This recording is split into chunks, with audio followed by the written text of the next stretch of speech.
ಎಲ್ಲರಿಗೂ ನಮಸ್ಕಾರ. ಗುರುದೀಕ್ಷಾ ಅಕಾಡೆಮಿ ಪ್ರಸ್ತುತಪಡಿಸುವ ದ ಹಿಂದೂ ಕನ್ನಡ ವಿಶ್ಲೇಷಣೆ ಕಾರ್ಯಕ್ರಮಕ್ಕೆ ತಮಗೆಲ್ಲ ಸ್ವಾಗತ. ಈ ಒಂದು ವಿಡಿಯೋದಲ್ಲಿ ನಾವು ಈ ದಿನದ ಪ್ರಮುಖ ದಿನಪತ್ರಿಕೆಗಳಲ್ಲಿ ಬಂದಿರುವಂತಹ ಕೆಲವು ಆರ್ಟಿಕಲ್ಸ್ಗಳನ್ನು ನೋಡ್ತೀವಿ. ಆ್ಯಂಡ್ ವಿತ್ ರೆಸ್ಪೆಕ್ಟ್ ಟು ನಮ್ಮ exam point of view important ಆಗಿರುವಂತಹ ಆರ್ಟಿಕಲ್ಸ್ನ ಮಾತ್ರ ನಾವು ನೋಡ್ತಾ ಇದ್ದೀವಿ. ಸೊ ಈಗ ಮೊದಲ ಆರ್ಟಿಕಲ್ನ ನೋಡೋಣ. ಈ ಆರ್ಟಿಕಲ್ ಬಂದು ದ ಇಂಡಿಯನ್ ಎಕ್ಸ್‌ಪ್ರೆಸ್ ನ್ಯೂಸ್ ಪೇಪರ್ನಲ್ಲಿ ಇದ್ದಂತಹ ಆರ್ಟಿಕಲ್ ಆಗಿದೆ. ಸೊ ಈ ವಾರ ಏನಿದೆ ಅಂದರೆ ಡಿಸೆಂಬರ್ 8ರಿಂದ 14ನೇ ತಾರೀಕು ಏನಿದೆ, ಈ ವಾರವನ್ನು ನಾವು ನ್ಯಾಷನಲ್ ಹ್ಯಾಂಡಿಕ್ರಾಫ್ಟ್ಸ್ ವೀಕ್ ಅಂತ ಅಂದ್ಬಿಟ್ಟು ಸೆಲೆಬ್ರೇಟ್ ಮಾಡ್ತಾ ಇದ್ದೀವಿ. ಈ ಒಂದು article entirely with respect to prelims ನಮಗೆ ಇಂಪಾರ್ಟೆಂಟ್ ಆಗುತ್ತೆ. ಯಾಕೆ ಅಂತ ಬಂದಾಗ ನಾವು ಈ ಹಿಂದಿನ ಪ್ರಶ್ನೆ ಪತ್ರಿಕೆಗಳನ್ನು ನೋಡಿದ್ರೆ ಒಂದು ಕಡೆ ಹ್ಯಾಂಡಿಕ್ರಾಫ್ಟ್ಸ್ ಏನಿದೆ, ಭಾರತದಲ್ಲಿ ಸಿಗುವಂತಹ ಹ್ಯಾಂಡಿಕ್ರಾಫ್ಟ್ಸ್ ಏನಿದೆ ಆ ಹ್ಯಾಂಡಿಕ್ರಾಫ್ಟ್ಸ್ ಬಗ್ಗೆ ಕ್ವೆಶನ್ಸ್ ಕೇಳಿರುವಂಥದ್ದು ಒಂದು, ಮತ್ತು GI ಟ್ಯಾಗ್ ಕುರಿತಾಗಿ ಕೂಡ ಕ್ವೆಶನ್ಸ್ಗಳನ್ನು ಕೇಳಿದ್ದಾರೆ. ಸೊ ಹ್ಯಾಂಡಿಕ್ರಾಫ್ಟ್ಸ್ ಅಂತ ಬಂದಾಗ GI ಟ್ಯಾಗ್ ಕೂಡ ಇಲ್ಲಿ ಇಂಪಾರ್ಟೆಂಟ್ ಆಗುತ್ತೆ. ಆ ಒಂದು ನಿಟ್ಟಿನಲ್ಲಿ ನಾವು ಈ ಒಂದು ಆರ್ಟಿಕಲ್ನ ನೋಡ್ತಾ ಇದ್ದೀವಿ. ಸೊ ಈಗ ನಾವು ಹ್ಯಾಂಡಿಕ್ರಾಫ್ಟ್ಸ್, ಭಾರತದ ಹ್ಯಾಂಡಿಕ್ರಾಫ್ಟ್ಸ್ ಅಥವಾ ಹ್ಯಾಂಡಿ ವರ್ಕ್ಸ್ ಬಗ್ಗೆ ನಾವು ನೋಡೋಕ್ಕೆ ಹೋದರೆ ಸುಮಾರು 4.04 ಲಕ್ಷ ಕೋಟಿಯಷ್ಟು ಎಕ್ಸ್ಪೋರ್ಟ್ಸನ್ನು ಭಾರತ ಮಾಡ್ತಾ ಇದೆ ವಿತ್ ರೆಸ್ಪೆಕ್ಟ್ ಟು ಹ್ಯಾಂಡಿಕ್ರಾಫ್ಟ್ಸ್ ಅಂತ ನೋಡಿದ್ರೆ.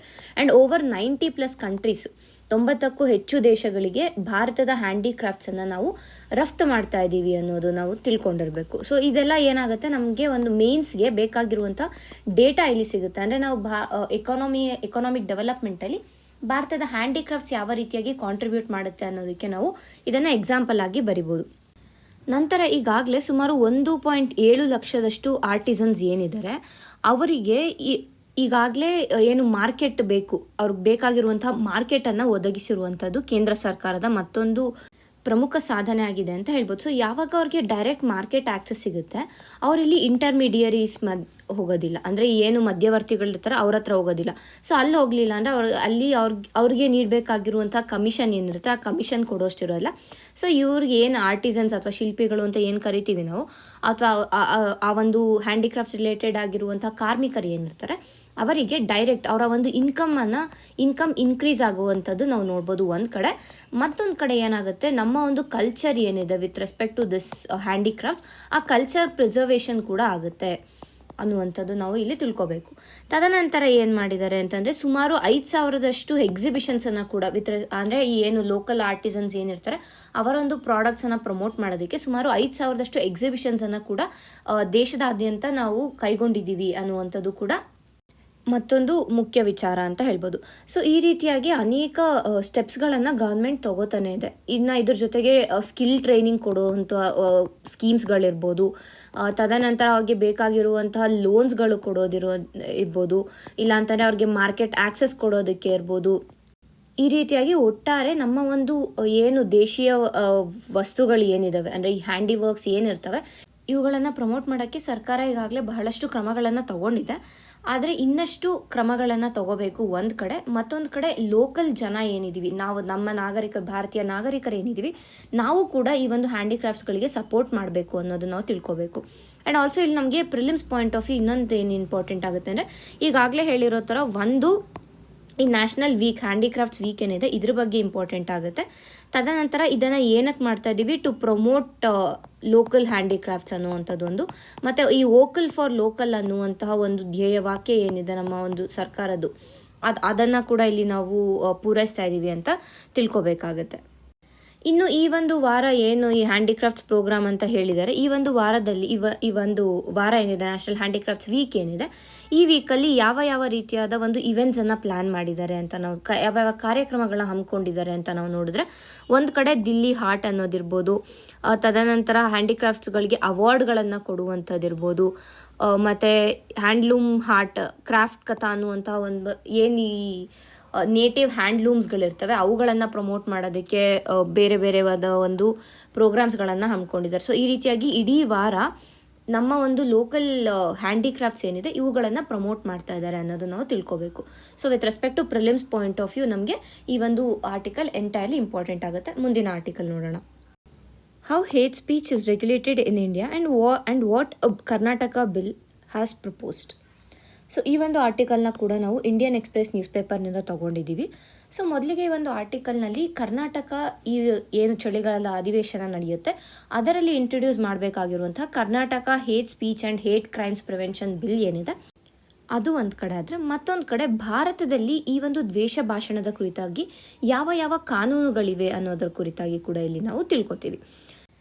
ಈ ದ್ವೇಷ ಭಾಷಣ ಏನಿದೆ, ನಾವು ಯೂಶಲಾಗಿ ದ್ವೇಷ ಭಾಷಣದ ಬಗ್ಗೆ ಕೇಳ್ತಾನೆ ಇರ್ತೀವಿ. ಅಂದರೆ ಹೇಟ್ ಸ್ಪೀಚ್ ಅಂತ ಎಲ್ಲ ಕಡೆ ನೋಡ್ತಾ ಇರ್ತೀವಿ. ಅಂದರೆ ನ್ಯೂಸ್ ಪೇಪರ್ಗಳಲ್ಲಿ ಇರ್ಬೋದು, ಯಾರೇ ಮಾತಾಡುವಾಗ ಇರ್ಬೋದು, ಇದನ್ನು ನೋಡ್ತಾನೆ ಇರ್ತೀವಿ. ಆದರೆ ಈ ಒಂದು ಹೇಟ್ ಸ್ಪೀಚ್ ಏನಿದೆ ಅಲ್ವಾ, ಇದಕ್ಕೆ ಬೇಕಾಗಿರುವಂಥ ಪ್ರಾಪರ್ ಡೆಫಿನಿಷನ್ ನಮ್ಮ ಭಾರತದ ಕಾನೂನಿನಲ್ಲಿ ಇಲ್ಲ. ಇದುವರೆಗೂ ಭಾರತದ ಕಾನೂನಿನಲ್ಲಿ ದ್ವೇಷ ಭಾಷಣ ಅಂದರೆ ಏನು, ಅಂದರೆ ಯಾವ ಒಂದು ಭಾಷಣನ ಆಗಲಿ ಅಥವಾ ಯಾವ ಒಂದು ಇನ್ಫಾರ್ಮೇಷನನ್ನು ನಾವು ದ್ವೇಷ ಭಾಷಣ ಅಂತ ಕರಿತೀವಿ ಅನ್ನುವಂಥ ಒಂದು ಪ್ರಾಪರ್ ಡೆಫಿನಿಷನ್ ಇಲ್ಲ ಇದುವರೆಗೂ. ಸೊ ಆ ನಿಟ್ಟಿನಲ್ಲಿ ನೋಡಿದಾಗ ಈ ಕರ್ನಾಟಕ ಪ್ರಪೋಸ್ ಮಾಡಿರುವಂತಹ ಹೊಸ ಬಿಲ್ ಏನಿದೆ, ದ್ವೇಷ ಭಾಷಣದ ಕುರಿತಾಗಿರುವಂತಹ ಬಿಲ್ ಏನಿದೆ, ಅದರ ಒಂದು ಅಗತ್ಯ ಇತ್ತು ಅನ್ನೋದು ನಮಗೆ ತಿಳಿದು ಬರುತ್ತೆ. ಸೊ ಇದು ಫಸ್ಟ್ ಪಾಯಿಂಟು, ಏನು ಡೆಫಿನಿಷನ್ ಇಲ್ಲದೆ ಇರುವಂತಹ ಕಾರಣ ನಮಗೆ ಹೊಸದಾದ ಒಂದು ಮಸೂದೆ ಅಥವಾ ಹೊಸದಾದ ಒಂದು ಕಾನೂನು ಬೇಕಿತ್ತು. ಸೊ ದ್ಯಾಟ್ ಹೇಟ್ ಸ್ಪೀಚ್ ಅಂದರೆ ಏನು ಅನ್ನೋದನ್ನು ನಾವು ಡಿಫೈನ್ ಮಾಡ್ಬೋದು ಅಂತ. ಅಂದರೆ ಯಾವುದೇ ಒಂದು ಪದದ ಒಂದು ಪ್ರಾಪರ್ ಡೆಫಿನಿಷನ್ ಇದ್ದಾಗ ನಾವು ಅದಕ್ಕೆ ಬೇಕಾಗಿರುವಂಥ ಪನಿಷ್ಮೆಂಟ್ ಇರ್ಬೋದು ಅಥವಾ ಅದಕ್ಕೆ ರಿಲೇಟ್ ಆಗಿರುವಂಥ ಬೇರೆ ಆದ ಕಾನೂನುಗಳಿಂದ ಅದನ್ನು ನಾವು ಇನ್ಕ್ಲೂಡ್ ಮಾಡ್ಬೋದಾಗುತ್ತೆ. ಈಗ ಯಾವುದೋ ಒಂದು ಪದಕ್ಕೆ ಡೆಫಿನಿಷನ್ನೇ ಕರೆಕ್ಟಾಗಿಲ್ಲ, ಆ ಪದದ ಅರ್ಥನೇ ನಮಗೆ ಗೊತ್ತಿಲ್ಲ ಅಂತಂದಾಗ, ಅಥವಾ ಆ ಪದದ ಅರ್ಥದೊಳಗೆ ಏನೇನನ್ನು ಇನ್ಕ್ಲೂಡ್ ಮಾಡ್ಬೋದು ಅನ್ನೋದೇ ನಮಗೆ ತಿಳಿದಿಲ್ಲ ಅಂತಂದಾಗ, ಅದು ಒಂದು ಸಮಾಜವನ್ನು ನಿರ್ವಹಿಸೋದಕ್ಕೆ ಗೌರ್ಮೆಂಟ್ಗೂ ಕೂಡ ಕಷ್ಟ ಆಗುತ್ತೆ, ನಾಗರಿಕರಿಗೂ ಕೂಡ ಅಂತಹ ಒಂದು ಸಮಾಜದಲ್ಲಿ ಬಾಳುವುದು ಕಷ್ಟ ಆಗುತ್ತೆ. ಆ ಒಂದು ನಿಟ್ಟಿನಲ್ಲಿ ನೋಡಿದಾಗ ಕರ್ನಾಟಕ ಏನು ಬಿಲ್ಲನ್ನು ಪ್ರಪೋಸ್ ಮಾಡಿದೆ, ಆ ಒಂದು ಬಿಲ್ ಈಗ ಮುಖ್ಯವಾಗಿದೆ ಅನ್ನೋದು ನಮಗೆ ತಿಳಿಯುತ್ತೆ. ಸೊ ಇದಿಷ್ಟು ಒಂದು ಕಡೆ ಆಯಿತು. ತದನಂತರ ಈಗ ಭಾರತದಲ್ಲಿ ಯಾವ ರೀತಿಯಾದ ಕಾನೂನುಗಳಿದೆ with respect to hate speech ಅಂತ ನಾವು ನೋಡಬೇಕಾಗುತ್ತೆ. ಮೊದಲಿಗೆ ಭಾರತೀಯ ನ್ಯಾಯ ಸಂಹಿತ ಏನಿದೆ, ಈಗ 2023ರಲ್ಲಿ ಬಂದಂತಹ ಭಾರತೀಯ ನ್ಯಾಯ ಸಂಹಿತ, ಇದು ರೀಪ್ಲೇಸ್ ಮಾಡಿರೋದು ನಮ್ಮ IPC ಏನಿತ್ತು ಇದುವರೆಗೂ, ಅದನ್ನು ರೀಪ್ಲೇಸ್ ಮಾಡಿರುವಂಥ ಭಾರತೀಯ ನ್ಯಾಯ ಸಂಹಿತ. ಸೊ ಇದರಲ್ಲಿ ಸೆಕ್ಷನ್ 196 ಇದೆ. ಸೊ ಈ ಸೆಕ್ಷನ್ 196 ಏನು ಹೇಳುತ್ತೆ ಅಂತಂದರೆ, ಯಾವುದಾದ್ರೂ ಧರ್ಮ ಇರ್ಬೋದು, ಇಲ್ಲ ಯಾವುದೇ ಧರ್ಮ ಆಗಲಿ, ಜಾತಿ ಆಗಲಿ, ಭಾಷೆ ಆಗಲಿ, ಇವ್ರುಗಳ ಮಧ್ಯೆ ವೈಮನಸ್ಸನ್ನು ಉಂಟು ಮಾಡೋದಕ್ಕೆ ಟ್ರೈ ಮಾಡಿದ್ರೆ ಅಲ್ಲಿ ಶಿಕ್ಷೆ ಆಗುತ್ತೆ ಅಂತ. ಸೊ ಇಟ್ ಪೀನಲೈಸಸ್ ಎನಿ ಕ್ರೈಮ್, ಅಥವಾ ಯಾರಾದರೂ ಎನಿಮಿಟಿ ಬಿಟ್ವೀನ್ ಗ್ರೂಪ್ಸ್ ಪ್ರಮೋಟ್ ಮಾಡ್ತಾ ಇದ್ರೆ, ಅಂದರೆ ಈಗ ಬಿಟ್ವೀನ್ ರಿಲಿಜಿಯನ್ ಇರ್ಬೋದು, ಇಲ್ಲ ಬೇರೆ ಕಾಸ್ಟ್ಗಳ ಮಧ್ಯೆ ಇರ್ಬೋದು, ಇಲ್ಲ ಲಿಂಗ್ವಿಸ್ಟಿಕ್ ಇದ್ರ ಬೇಸಿಸ್ ಮೇಲೆ ಇರ್ಬೋದು, ಈ ರೀತಿಯಾಗಿ ಏನಾದರೂ ವೈಮನಸ್ಸನ್ನು ಉಂಟು ಮಾಡೋದಕ್ಕೆ ನೋಡ್ತಾ ಇದ್ರೆ ಅವರಿಗೆ ಶಿಕ್ಷೆ ಆಗುತ್ತೆ ಅಂಡರ್ 196. ಓಕೆ, ಇದು ಬಂದು ಪ್ರಮೋಟಿಂಗ್ ಎನಿಮಿಟಿ ಬಿಟ್ವೀನ್ ಗ್ರೂಪ್ಸ್ ಏನಾದ್ರು ಪ್ರಮೋಟ್ ಮಾಡಿದ್ರೆ. ಎರಡನೇದಾಗಿ ಬರುವಂಥದ್ದು ಸೆಕ್ಷನ್ 299 ಬರುತ್ತೆ, ಸೆಕ್ಷನ್ 299. ಸೊ ಇದರಲ್ಲಿ ಏನಾಗುತ್ತೆ ಅಂತಂದರೆ, ಡೆಲಿಬರೇಟಾಗಿ, ಅಂದರೆ ಬೇಕು ಅಂತಲೇ ಯಾವುದಾದ್ರೂ ಒಂದು ಧಾರ್ಮಿಕ ನಂಬಿಕೆಗೆ ಧಕ್ಕೆ ಉಂಟು ಮಾಡೋದಿರ್ಬೋದು, ಇಲ್ಲ ಅವಮಾನಿಸೋದಿರ್ಬೋದು, ಆ ರೀತಿಯಾದ ಒಂದು ಕೆಲಸಗಳನ್ನು ಮಾಡಿದ್ರೆ ಅದಕ್ಕೆ ಶಿಕ್ಷೆ ಆಗುತ್ತೆ ಅನ್ನೋದನ್ನು 299 ಹೇಳುತ್ತೆ. ಇದು ಒಂದು deliberately insulting any religious belief ಯಾವುದನ್ನಾದರೂ ನಾವು ಇನ್ಸಲ್ಟ್ ಮಾಡ್ತಾ ಇದ್ರೆ ಅದಕ್ಕೂ ಕೂಡ ಶಿಕ್ಷೆಯನ್ನು ನೀಡಬೇಕು ಅನ್ನುವಂಥದ್ದು. ತದನಂತರ ಬರುವಂಥದ್ದು ಸೆಕ್ಷನ್ 353 ಬರುತ್ತೆ. ಸೊ ಈ ಸೆಕ್ಷನ್ 353 ಏನು ಹೇಳುತ್ತೆ ಅಂತಂದರೆ, ಪೊಲೀಸ್ ಅವರು ವಿತೌಟ್ ವಾರೆಂಟ್ ಅರೆಸ್ಟ್ ಮಾಡ್ಬೋದು. ಯಾರನ್ನ ಅಂತಂದರೆ, ಈ ರೀತಿಯಾಗಿ ಏನಾದರೂ ಪ್ರಮೋಟ್ ಮಾಡ್ತಾ ಇದ್ರೆ ಇವರಿಗೆ ವಿತೌಟ್ ವಾರೆಂಟ್ ಇಲ್ಲದೇನೆ ಅರೆಸ್ಟ್ ಮಾಡ್ಬೋದು. And up to 3 or more yearsವರೆಗೂ ಅವ್ರನ್ನ ಜೈಲಲ್ಲಿ ಕೂಡ ಇಡ್ಬೋದು, ಜೈಲ್ ಟರ್ಮಲ್ಲಿ ಇಡ್ಬೋದು ಅನ್ನುವಂಥದ್ದು. ಸೊ ಇಲ್ಲಿ ನಮಗೆ 3 ಪ್ರಾವಿಷನ್ ಇದೆ ಭಾರತೀಯ ನ್ಯಾಯ ಸಂಹಿತ ಅಲ್ಲಿ. ಒಂದು ಸೆಕ್ಷನ್ 196, ಏನು ಯಾವುದಾದ್ರು ಬೇರೆ ಗುಂಪುಗಳ ಮಧ್ಯೆ ನಾವು ವೈಮನಸ್ಸನ್ನು ಉಂಟು ಮಾಡಿದ್ರೆ ಅದಕ್ಕೆ ಶಿಕ್ಷೆ ಆಗುತ್ತೆ ಅನ್ನುವಂಥದ್ದು. 299 ಬಂದು ಯಾವುದಾದ್ರೂ ಒಂದು ಧಾರ್ಮಿಕ ನಂಬಿಕೆಗೆ ಧಕ್ಕೆ ಮಾಡೋದಿರ್ಬೋದು, ಇಲ್ಲ ಅದನ್ನು ಅವಮಾನಿಸುವುದಿರ್ಬೋದು, ಅದನ್ನು ಮಾಡಿದಾಗ ಶಿಕ್ಷೆ ಆಗುತ್ತೆ ಅನ್ನೋದು. ಸೆಕ್ಷನ್ 353 ಏನು ಹೇಳುತ್ತೆ, ಈ ರೀತಿಯಾದ ಏನಾದರೂ ಆ್ಯಕ್ಷನ್ಗಳು ಮಾಡಿದ್ರೆ ಪೊಲೀಸರು ವಿತೌಟ್ ವಾರೆಂಟ್ ಅವರನ್ನು ಅರೆಸ್ಟ್ ಮಾಡ್ಬೋದು. ಆ್ಯಂಡ್ ಆಲ್ಸೋ ಅಪ್ ಟು 3 yearsವರೆಗೂ ಅವ್ರಿಗೆ ಜೈಲ್ ಟರ್ಮ್ ಆಗುವಂಥದ್ದು, ಜೈಲ್ ಶಿಕ್ಷೆಯನ್ನು ವಿಧಿಸ್ಬೋದು ಅನ್ನುವಂಥದ್ದು ಸೆಕ್ಷನ್ 353 ಇದೆ. ಸೊ ಇದಿಷ್ಟು ವಿತ್ ರೆಸ್ಪೆಕ್ಟ್ ಟು ಕಾನೂನುಗಳಾಯಿತು, ಯಾವ ರೀತಿಯಾದ ಕಾನೂನುಗಳನ್ನು ನಾವು ಭಾರತದಲ್ಲಿ ನೋಡ್ತೀವಿ ಅಂತ. ಈ ಕಾನೂನುಗಳು ಇದ್ದರೂ ಕೂಡ ಹಲವಾರು ಬಾರಿ ನಾವು ದ್ವೇಷ ಭಾಷಣಗಳ ಒಂದು ಇನ್ಸಿಡೆಂಟ್ಸ್ಗಳನ್ನು ನೋಡ್ತಾನೆ ಇದ್ದೀವಿ. ಅಂತಹ ಒಂದು ಸಂದರ್ಭಗಳನ್ನು ತಡೆಯೋದಕ್ಕೆ ಸುಪ್ರೀಂ ಕೋರ್ಟ್ ಕೂಡ ಆಗ್ಲಿಂದಾಗೆ ಕೆಲವು ನಿರ್ಧಾರಗಳನ್ನು ತಗೋತಾ ಇದೆ. ಸೊ ಅದೇ ರೀತಿಯಲ್ಲಿ ನೋಡಿದಾಗ 2022ರಲ್ಲೂ ಕೂಡ ಏನು ಮಾಡಿತ್ತು ಸುಪ್ರೀಂ ಕೋರ್ಟ್ ಅಂತಂದರೆ, ಡೆಲ್ಲಿ, ಉತ್ತರಾಖಂಡ್ ಮತ್ತು UP ಪೊಲೀಸರಿಗೆ ಒಂದು ಪವರನ್ನು ನೀಡಿತ್ತು. ಅಂದರೆ ಸುವೋಮೋಟೋ ಕಾಗ್ನಿಸೆನ್ಸನ್ನು ಕೊಟ್ಟಿತ್ತು. ಸುವೋಮೋಟೋ ಆ್ಯಕ್ಷನನ್ನು ತೊಗೋಬೋದು, ಯಾರಾದರೂ ದ್ವೇಷ ಭಾಷಣ ಮಾಡ್ತಾ ಇದ್ದಾರೆ ಅಂತಂದರೆ ಅವ್ರ ಮೇಲೆ ಸುವೋಮೋಟೋ ಆ್ಯಕ್ಷನನ್ನು ತೊಗೋಬೋದು ಅಂತ ಸುಪ್ರೀಂ ಕೋರ್ಟ್ ಹೇಳಿತ್ತು 2022ರಲ್ಲಿ. ಅದನ್ನೇ 2023ರಲ್ಲಿ ಎಲ್ಲ ರಾಜ್ಯಗಳಿಗೂ ಎಲ್ಲ ರಾಜ್ಯ ಮತ್ತು ಯೂನಿಯನ್ ಟೆರಿಟರಿಗಳು ಏನಿದ್ದಾವೆ ಇವುಗಳಿಗೂ ಕೂಡ ಎಕ್ಸ್ಟೆಂಡ್ ಮಾಡಿತ್ತು. 2022ರಲ್ಲಿ ಬರೀ 3 ರಾಜ್ಯಗಳಾಗಿತ್ತು. ಬಟ್ 2023ರಲ್ಲಿ ಎಲ್ಲ ರಾಜ್ಯಗಳಲ್ಲೂ ಈ ರೀತಿಯಾದ ಒಂದು ಸುವೋಮೋಟೋ ಆ್ಯಕ್ಷನನ್ನು ಪೊಲೀಸರು ತಗೋಬೋದು ಅಂತ ಹೇಳಿದರು. ಸೊ ಇನಿಷಿಯಲ್ ಆಗಿ ಸುಪ್ರೀಂ ಕೋರ್ಟ್ ಈ ರೀತಿಯಾಗಿ ಹೇಳಿತ್ತು. ಬಟ್ ಆಮೇಲೆ ಏನಾಯಿತು ಅಂತಂದರೆ ಈ ರೀತಿಯಾದ ಒಂದು ಇನ್ಸಿಡೆಂಟ್ಸ್ಗಳು ಏನಿದೆ ಇವು ಜಾಸ್ತಿ ಆಗ್ತಾ ಇದ್ದಂಗೆ ಸುಪ್ರೀಂ ಕೋರ್ಟ್ ಏನು ಹೇಳ್ತು ಅಂತಂದರೆ, ಸುಪ್ರೀಂ ಕೋರ್ಟ್ ಪ್ರತಿಯೊಂದು ಪ್ರಕರಣನೂ ನಾವೇ ಮೇಲ್ವಿಚಾರಣೆ ಮಾಡೋಕ್ಕಾಗೋದಿಲ್ಲ. ಸೊ ಅದಕ್ಕಾಗಿಯೇ ಪೊಲೀಸ್ ಇರ್ಬೋದು ಇಲ್ಲ ಹೈಕೋರ್ಟ್ಗಳು ಏನು ಮಾರ್ಗಸೂಚಿಯನ್ನು ಕೊಡ್ತಾರೆ ಅದೇ ಮಾರ್ಗಸೂಚಿಯನ್ನೇ ಅವಲಂಬಿಸಿ ನೀವು ಮುಂದುವರಿಸಬೇಕು ಅಂತ ಕೂಡ ಸುಪ್ರೀಂ ಕೋರ್ಟ್ ಹೇಳಿದೆ. ಸೊ ಇದಿಷ್ಟು ಸುಪ್ರೀಂ ಕೋರ್ಟ್ ಹೇಳಿರುವಂಥದ್ದು. ಸೊ ಮೊದಲಿಗೆ ಭಾರತದಲ್ಲಿ ಇರುವಂತಹ ಕಾನೂನುಗಳಾಯಿತು. ಈಗ ಸುಪ್ರೀಂ ಕೋರ್ಟ್ನ ಒಂದು ನಿಲುವೇನಿದೆ ಅನ್ನೋದು ನಮಗೆ ತಿಳಿಯಿತು. ಈಗ ನಾವು ಡೆಫಿನಿಷನ್ ಆಫ್ ಹೇಟ್ ಸ್ಪೀಚ್ ನೋಡೋಣ. ಅಂದರೆ ನಾನು ಈಗಾಗಲೇ ಹೇಳಿರೋ ಥರ ಭಾರತದಲ್ಲಿ ಯಾವ ಕಾನೂನು ಕೂಡ ಹೇಟ್ ಸ್ಪೀಚನ್ನು ಅಥವಾ ದ್ವೇಷ ಭಾಷಣವನ್ನು ಸರಿಯಾದ ಅರ್ಥ ನೀಡಿಲ್ಲ ಇದುವರೆಗೂ, ಅಂದರೆ ಒಂದು ಪ್ರಾಪರ್ ಡೆಫಿನಿಷನನ್ನು ನೀಡಿಲ್ಲ. ಬಟ್ ಈ ಒಂದು ಹೇಟ್ ಸ್ಪೀಚನ್ನು ಡಿಫೈನ್ ಮಾಡಬೇಕು ಅಂತ ಈಗಾಗಲೇ 2017ರಲ್ಲೇ ಲಾ ಕಮಿಷನ್ ಒಂದು ಸತಿ ಹೇಳಿದೆ. ಈ ಲಾ ಕಮಿಷನ್ ಏನು ಹೇಳಿತ್ತು ಅಂತಂದರೆ, ಈ ಹಿಂದೆನೂ ಹೇಟ್ ಸ್ಪೀಚ್ ಅಥವಾ ಹಿಂಸೆ ಏನಿದೆ ಇವುಗಳಿಗೆ ಯಾರಾದರೂ ಪ್ರಚೋದನೆಯನ್ನು ಮಾಡಿದ್ರೆ ಅವರಿಗೆ ಶಿಕ್ಷಾರ್ಹವಾಗುವಂತೆ IPCಯಲ್ಲಿ, ಬಿಕಾಸ್ ಇಟ್ಸ್ 2017 ಆಗಿದ್ದರಿಂದ IPCಯಲ್ಲಿ ಅದಕ್ಕೆ ಬೇಕಾಗಿರುವಂಥ ಕಾನೂನನ್ನು ನಾವು ಆ್ಯಡ್ ಮಾಡಬೇಕಾಗುತ್ತೆ ಅಂತ 2017ರಲ್ಲಿ ಲಾ ಕಮಿಷನ್ ಹೇಳಿತ್ತು. ಮತ್ತು 2022ರಲ್ಲಿ ಒಂದು ಪ್ರೈವೇಟ್ ಮೆಂಬರ್ ಬಿಲ್ಲನ್ನು ಇಂಟ್ರೊಡ್ಯೂಸ್ ಮಾಡಿದರು ಇಲ್ಲಿ ಪಾರ್ಲಿಮೆಂಟಲ್ಲಿ, the hate speech and hate crimes prevention bill ಅಂತ. ಇದನ್ನು ರಾಜ್ಯಸಭೆಯಲ್ಲಿ ಆ್ಯಕ್ಚುಲಾಗಿ ಇಂಟ್ರೊಡ್ಯೂಸ್ ಮಾಡಿದ್ದು, ಬಟ್ ಇದು ಪಾಸು ಆಗಲಿಲ್ಲ, ಅಂದರೆ ಮುಂದಕ್ಕೆ ಹೋಗಿಲ್ಲ ಇದು. ಸೊ ಈ ಒಂದು ಏನು ಪ್ರೈವೇಟ್ ಮೆಂಬರ್ ಬಿಲ್ ಇತ್ತು ಇದರಲ್ಲಿ ಹೇಟ್ ಸ್ಪೀಚ್ ಅಥವಾ ಹೇಟ್ ಕ್ರೈಮ್ ಅಂದರೆ ಏನು ಅಂತ ಒಂದು ಪ್ರಾಪರ್ ಡೆಫಿನಿಷನ್ನ ನೀಡಿತ್ತು. ಸೊ ಈ ಒಂದು ಬಿಲ್ ಇಲ್ಲದೆ ಇರುವಂಥ ಪಾಸ್ ಆಗದೆ ಇರುವಂಥ ಕಾರಣ ಇದಕ್ಕೆ ಈಗ ಏನು ಹೇಟ್ ಕ್ರೈಮ್ ಏನಿದೆ ಅದರ ಡೆಫಿನಿಷನ್ ಸದ್ಯಕ್ಕೆ ಇಲ್ಲ ಅನ್ನೋದು ನಾವು ತಿಳ್ಕೊಬೇಕು. ನೆಕ್ಸ್ಟ್, ಈಗ ಕರ್ನಾಟಕ ಏನು ಮಾಡ್ತಾಯಿದೆ, ಕರ್ನಾಟಕದ ಬಿಲ್ ಏನು ಹೇಳ್ತಾ ಇದೆ ಅಂತಂದರೆ, ಕರ್ನಾಟಕದ ಬಿಲ್ ಏನಿದೆ ಇದೇನಾದರೂ ಪಾಸ್ ಆದರೆ ಕರ್ನಾಟಕ ಭಾರತದಲ್ಲೇ ಮೊಟ್ಟ ಮೊದಲ ರಾಜ್ಯ ಆಗುತ್ತೆ ಈ ಹೇಟ್ ಕ್ರೈಮ್ ರಿಲೇಟೆಡ್ ಆಗಿರುವಂಥ ಒಂದು ಕಾನೂನನ್ನು ನಿರ್ಮಿಸೋದಕ್ಕೆ. ಇದು ಫಸ್ಟ್ ಪಾಯಿಂಟ್ ನಮಗೆ ಗೊತ್ತಿರಬೇಕು. ಆ್ಯಂಡ್ ತದನಂತರ ಏನು ಅಂತಂದರೆ, ಈ ಬಿಲ್ ಏನಿದೆ, ಕರ್ನಾಟಕದ ಬಿಲ್ ಏನಿದೆ ಇದು ಇಂಪಾರ್ಟೆಂಟ್ ಯಾಕಾಗುತ್ತೆ ಅಂದರೆ, ಇದು ಹೇಟ್ ಸ್ಪೀಚ್ ಅಂದರೆ ಏನು, ದ್ವೇಷ ಭಾಷಣ ಅಂದರೆ ಏನು, ಯಾವ್ದು ಹೇಟ್ ಸ್ಪೀಚ್ ಒಳಗಡೆ ಇನ್ಕ್ಲೂಡ್ ಆಗುತ್ತೆ ಅನ್ನುವಂಥ ಒಂದು ಪ್ರಾಪರ್ ಡೆಫಿನಿಷನನ್ನು ಈ ಒಂದು ಬಿಲ್ನಲ್ಲಿ ನೀಡಿದ್ದಾರೆ. ಸೊ ಈಗಿರುವಂಥ ಸಂದರ್ಭದಲ್ಲಿ ಕರ್ನಾಟಕದ ಈ bill is a good initiation ಅಂತ ನಾವು ಹೇಳ್ಬೋದು. ತದನಂತರ ಏನು ಅಂತಂದರೆ, ಈಗಾಗಲೇ ಹೇಳಿರೋ ಥರ ಹೇಟ್ ಸ್ಪೀಚನ್ನು ಡಿಫೈನ್ ಮಾಡಿದೆ.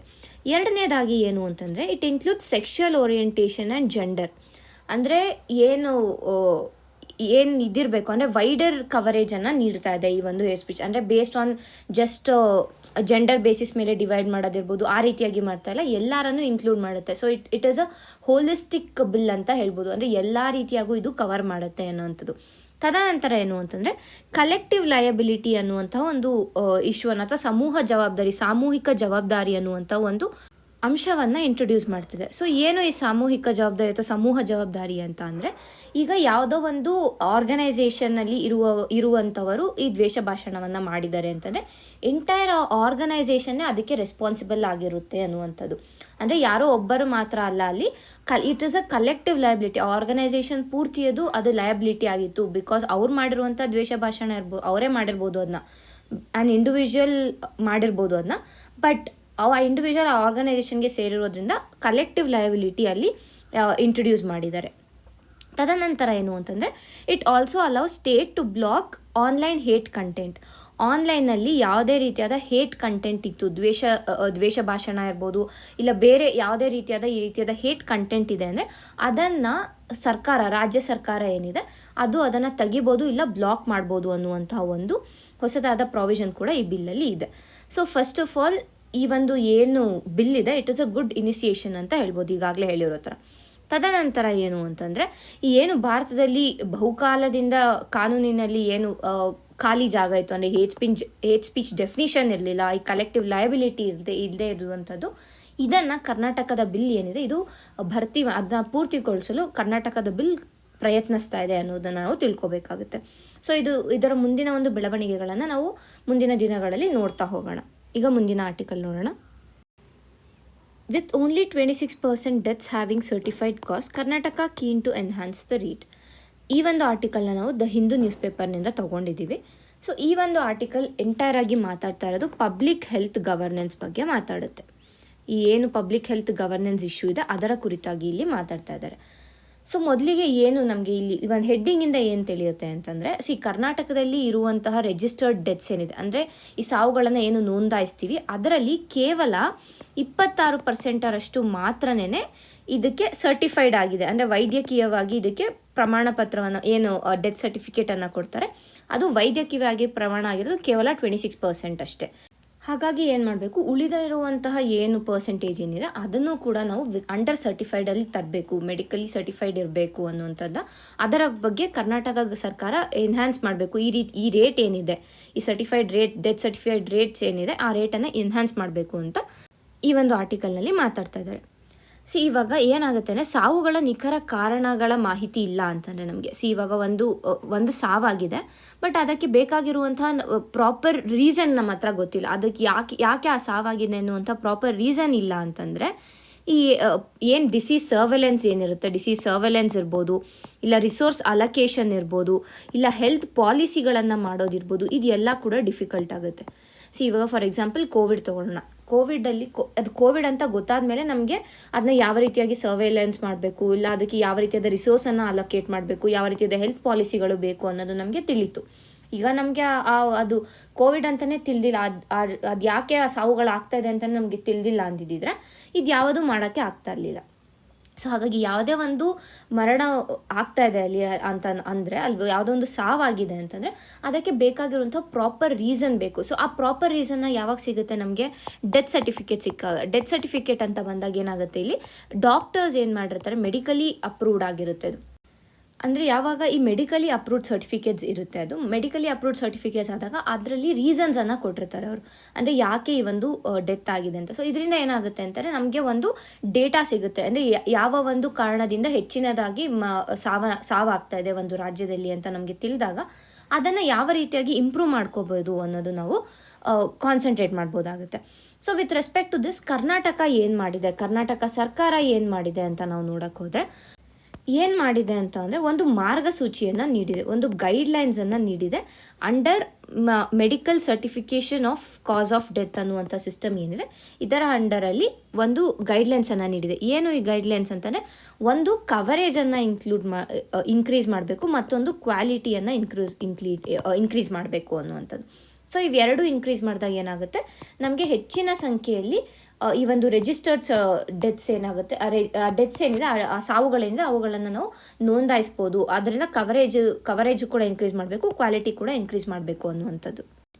ಇನ್ನು ನಾವು ಇದುವರೆಗೂ ಲೀಗಲ್ ಫ್ರೇಮ್ವರ್ಕ್, ಕಾನೂನು ಯಾವ ರೀತಿಯಾದ ಕಾನೂನು ಇದೆ ಅಂತಂದರೆ, registration of berths and deaths act 1969 ಬಂದಂತಹ ಆ್ಯಕ್ಟ್ ಏನಿದೆ ಇದನ್ನು 2023 ಅಮೆಂಡ್ ಕೂಡ ಮಾಡಲಾಗಿತ್ತು. ಇದರಲ್ಲಿ ಏನು ಮಾಡಿತ್ತು ಅಂತಂದರೆ, ಈ ಒಂದು ಅಮೆಂಡ್ಮೆಂಟ್ 2023 ಬಂದಂಥ ಅಮೆಂಡ್ಮೆಂಟಲ್ಲಿ ಏನು ಹೇಳಿತ್ತು ಅಂದರೆ, ಯಾವ ಒಂದು ರೀಸನ್ಗೆ ಸಾವಾಗಿದೆ ಅನ್ನುವಂತಹ ಒಂದನ್ನು ಕರೆಕ್ಟಾಗಿ ರಿಪೋರ್ಟ್ ಮಾಡಬೇಕು. ಅಂದರೆ ಕಾಸ್ ಸ್ಪೆಸಿಫಿಕ್ ಮಾರ್ಟಾಲಿಟಿ ರಿಪೋರ್ಟಿಂಗನ್ನು ಇಲ್ಲಿ ಇಂಟ್ರೊಡ್ಯೂಸ್ ಮಾಡಿದರು.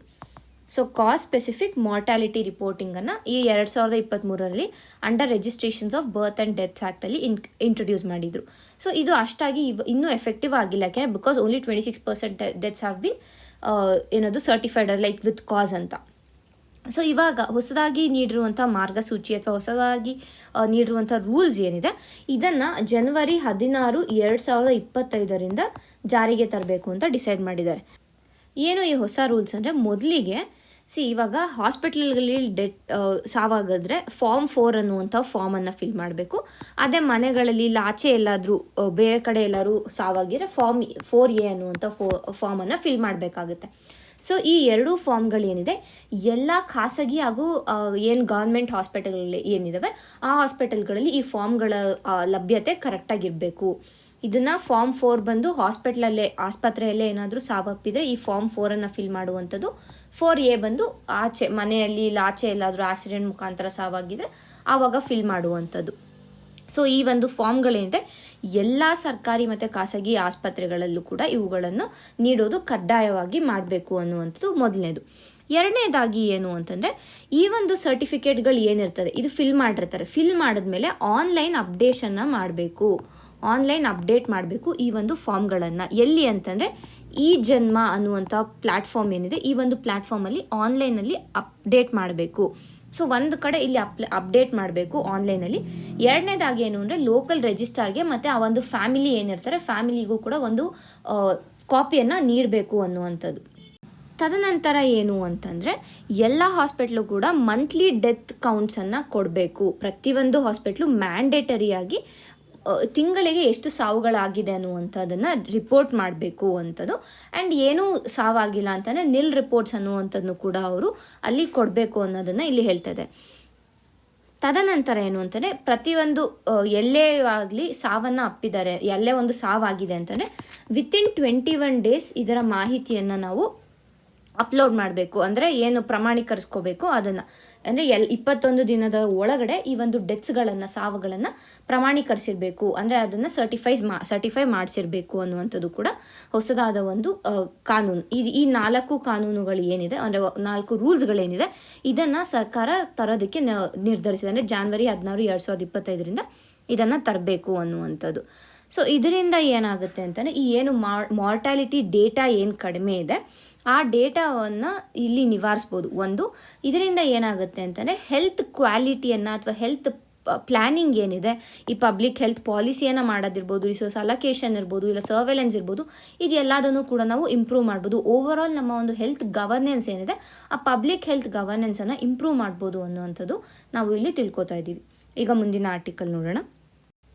ಈ ಒಂದು ಆರ್ಟಿಕಲ್ನ ಕೂಡ ನಾವು ದ ಹಿಂದೂ ನ್ಯೂಸ್ ಪೇಪರ್ನಿಂದ ತೊಗೊಂಡಿದ್ದೀವಿ. National intelligence grid gains traction as central agencies police scour for information.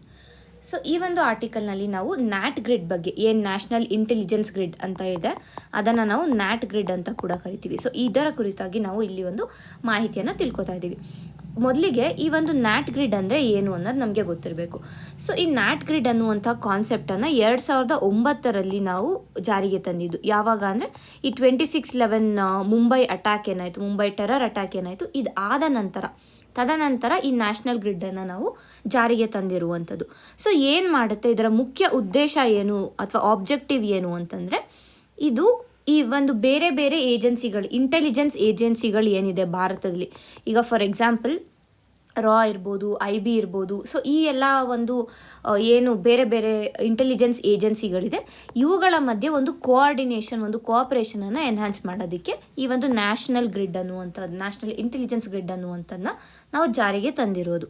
So ಇದರಿಂದ ಏನಾಗುತ್ತೆ ಅಂತಂದರೆ ಏನು ಗೌರ್ಮೆಂಟ್ ಇರ್ಬೋದು ಅಥವಾ ಪ್ರೈವೇಟ್ ಡೇಟಾಬೇಸ್ ಇರ್ಬೋದು, ಇವೆರಡನ್ನೂ ಅನಲೈಸ್ ಮಾಡಿ ಈ ನ್ಯಾಷನಲ್ ಗ್ರಿಡ್ಡು ಗವರ್ನಮೆಂಟ್ ಮತ್ತು ಪ್ರೈವೇಟ್ ಎರಡರ ಡೇಟಾಬೇಸನ್ನು ಅನಲೈಸ್ ಮಾಡುತ್ತೆ. ಆ್ಯಂಡ್ ಆಲ್ಸೋ ರಿಯಲ್ ಟೈಮ್ ಬೇಸಿಸಲ್ಲಿ ಇದು ಅಪ್ಡೇಟ್ ಆಗ್ತಾ ಇರುತ್ತೆ. ಸೊ ರಿಯಲ್ ಟೈಮ್ ಬೇಸಿಸಲ್ಲಿ ಅಪ್ಡೇಟ್ ಆಗ್ತಾ ಇರುವಂಥ ಕಾರಣ ಯಾವುದೇ ಒಂದು ಸೆಕ್ಯೂರಿಟಿ ಇಶ್ಯೂಗಳು ಆದ್ರೂ ನಾವು ಇಮಿಡಿಯೇಟಾಗಿ ಆ್ಯಕ್ಷನನ್ನು ತೊಗೋಬೋದು ಅನ್ನುವಂಥ ನಿಟ್ಟಿನಲ್ಲಿ ಈ ನ್ಯಾಟ್ ಗ್ರಿಡನ್ನು ನಾವು ಎಸ್ಟಾಬ್ಲಿಷ್ ಮಾಡಿರೋದು.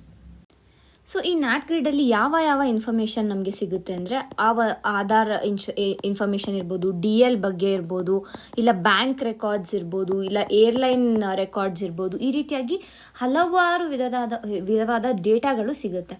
ಸೊ ಈಗ ಏನೇ ಒಂದು ಯಾರೋ ಒಬ್ಬರ ಬಗ್ಗೆ ನಮಗೆ ಒಂದು ಇನ್ಫಾರ್ಮೇಷನ್ ಬೇಕು ಅಂತಂದರೆ ಆ ಇನ್ಫಾರ್ಮೇಷನ್ ನ್ಯಾಟ್ ಗ್ರಿಡಲ್ಲಿ ನಮಗೆ ಸಿಗುತ್ತೆ. ಅಂದರೆ ನಮಗೆ ಅಂತಂದರೆ ಇಲ್ಲಿ ಏನಂದರೆ ಇಂಟೆಲಿಜೆನ್ಸ್ ಏಜೆನ್ಸಿಗಳು ಏನಿದೆ ಅವುಗಳು, ಅಂದರೆ ಪೊಲೀಸ್ ಇರ್ಬೋದು, IB ಇರ್ಬೋದು, ಇಲ್ಲ NIA ಇರ್ಬೋದು, ED, ಈ ಒಂದು ಆರ್ಗನೈಸೇಷನ್ಸ್ ಏನಿದೆ, ಈ ಒಂದು ಇಂಟೆಲಿಜೆನ್ಸ್ ಏಜೆನ್ಸಿಗಳಿಂದ ಅವುಗಳಿಗೆ ಈ ಒಂದು ಡೇಟಾ ಆಕ್ಸೆಸಿಬಲ್ ಆಗಿರುತ್ತೆ ಅನ್ನುವಂಥದ್ದು.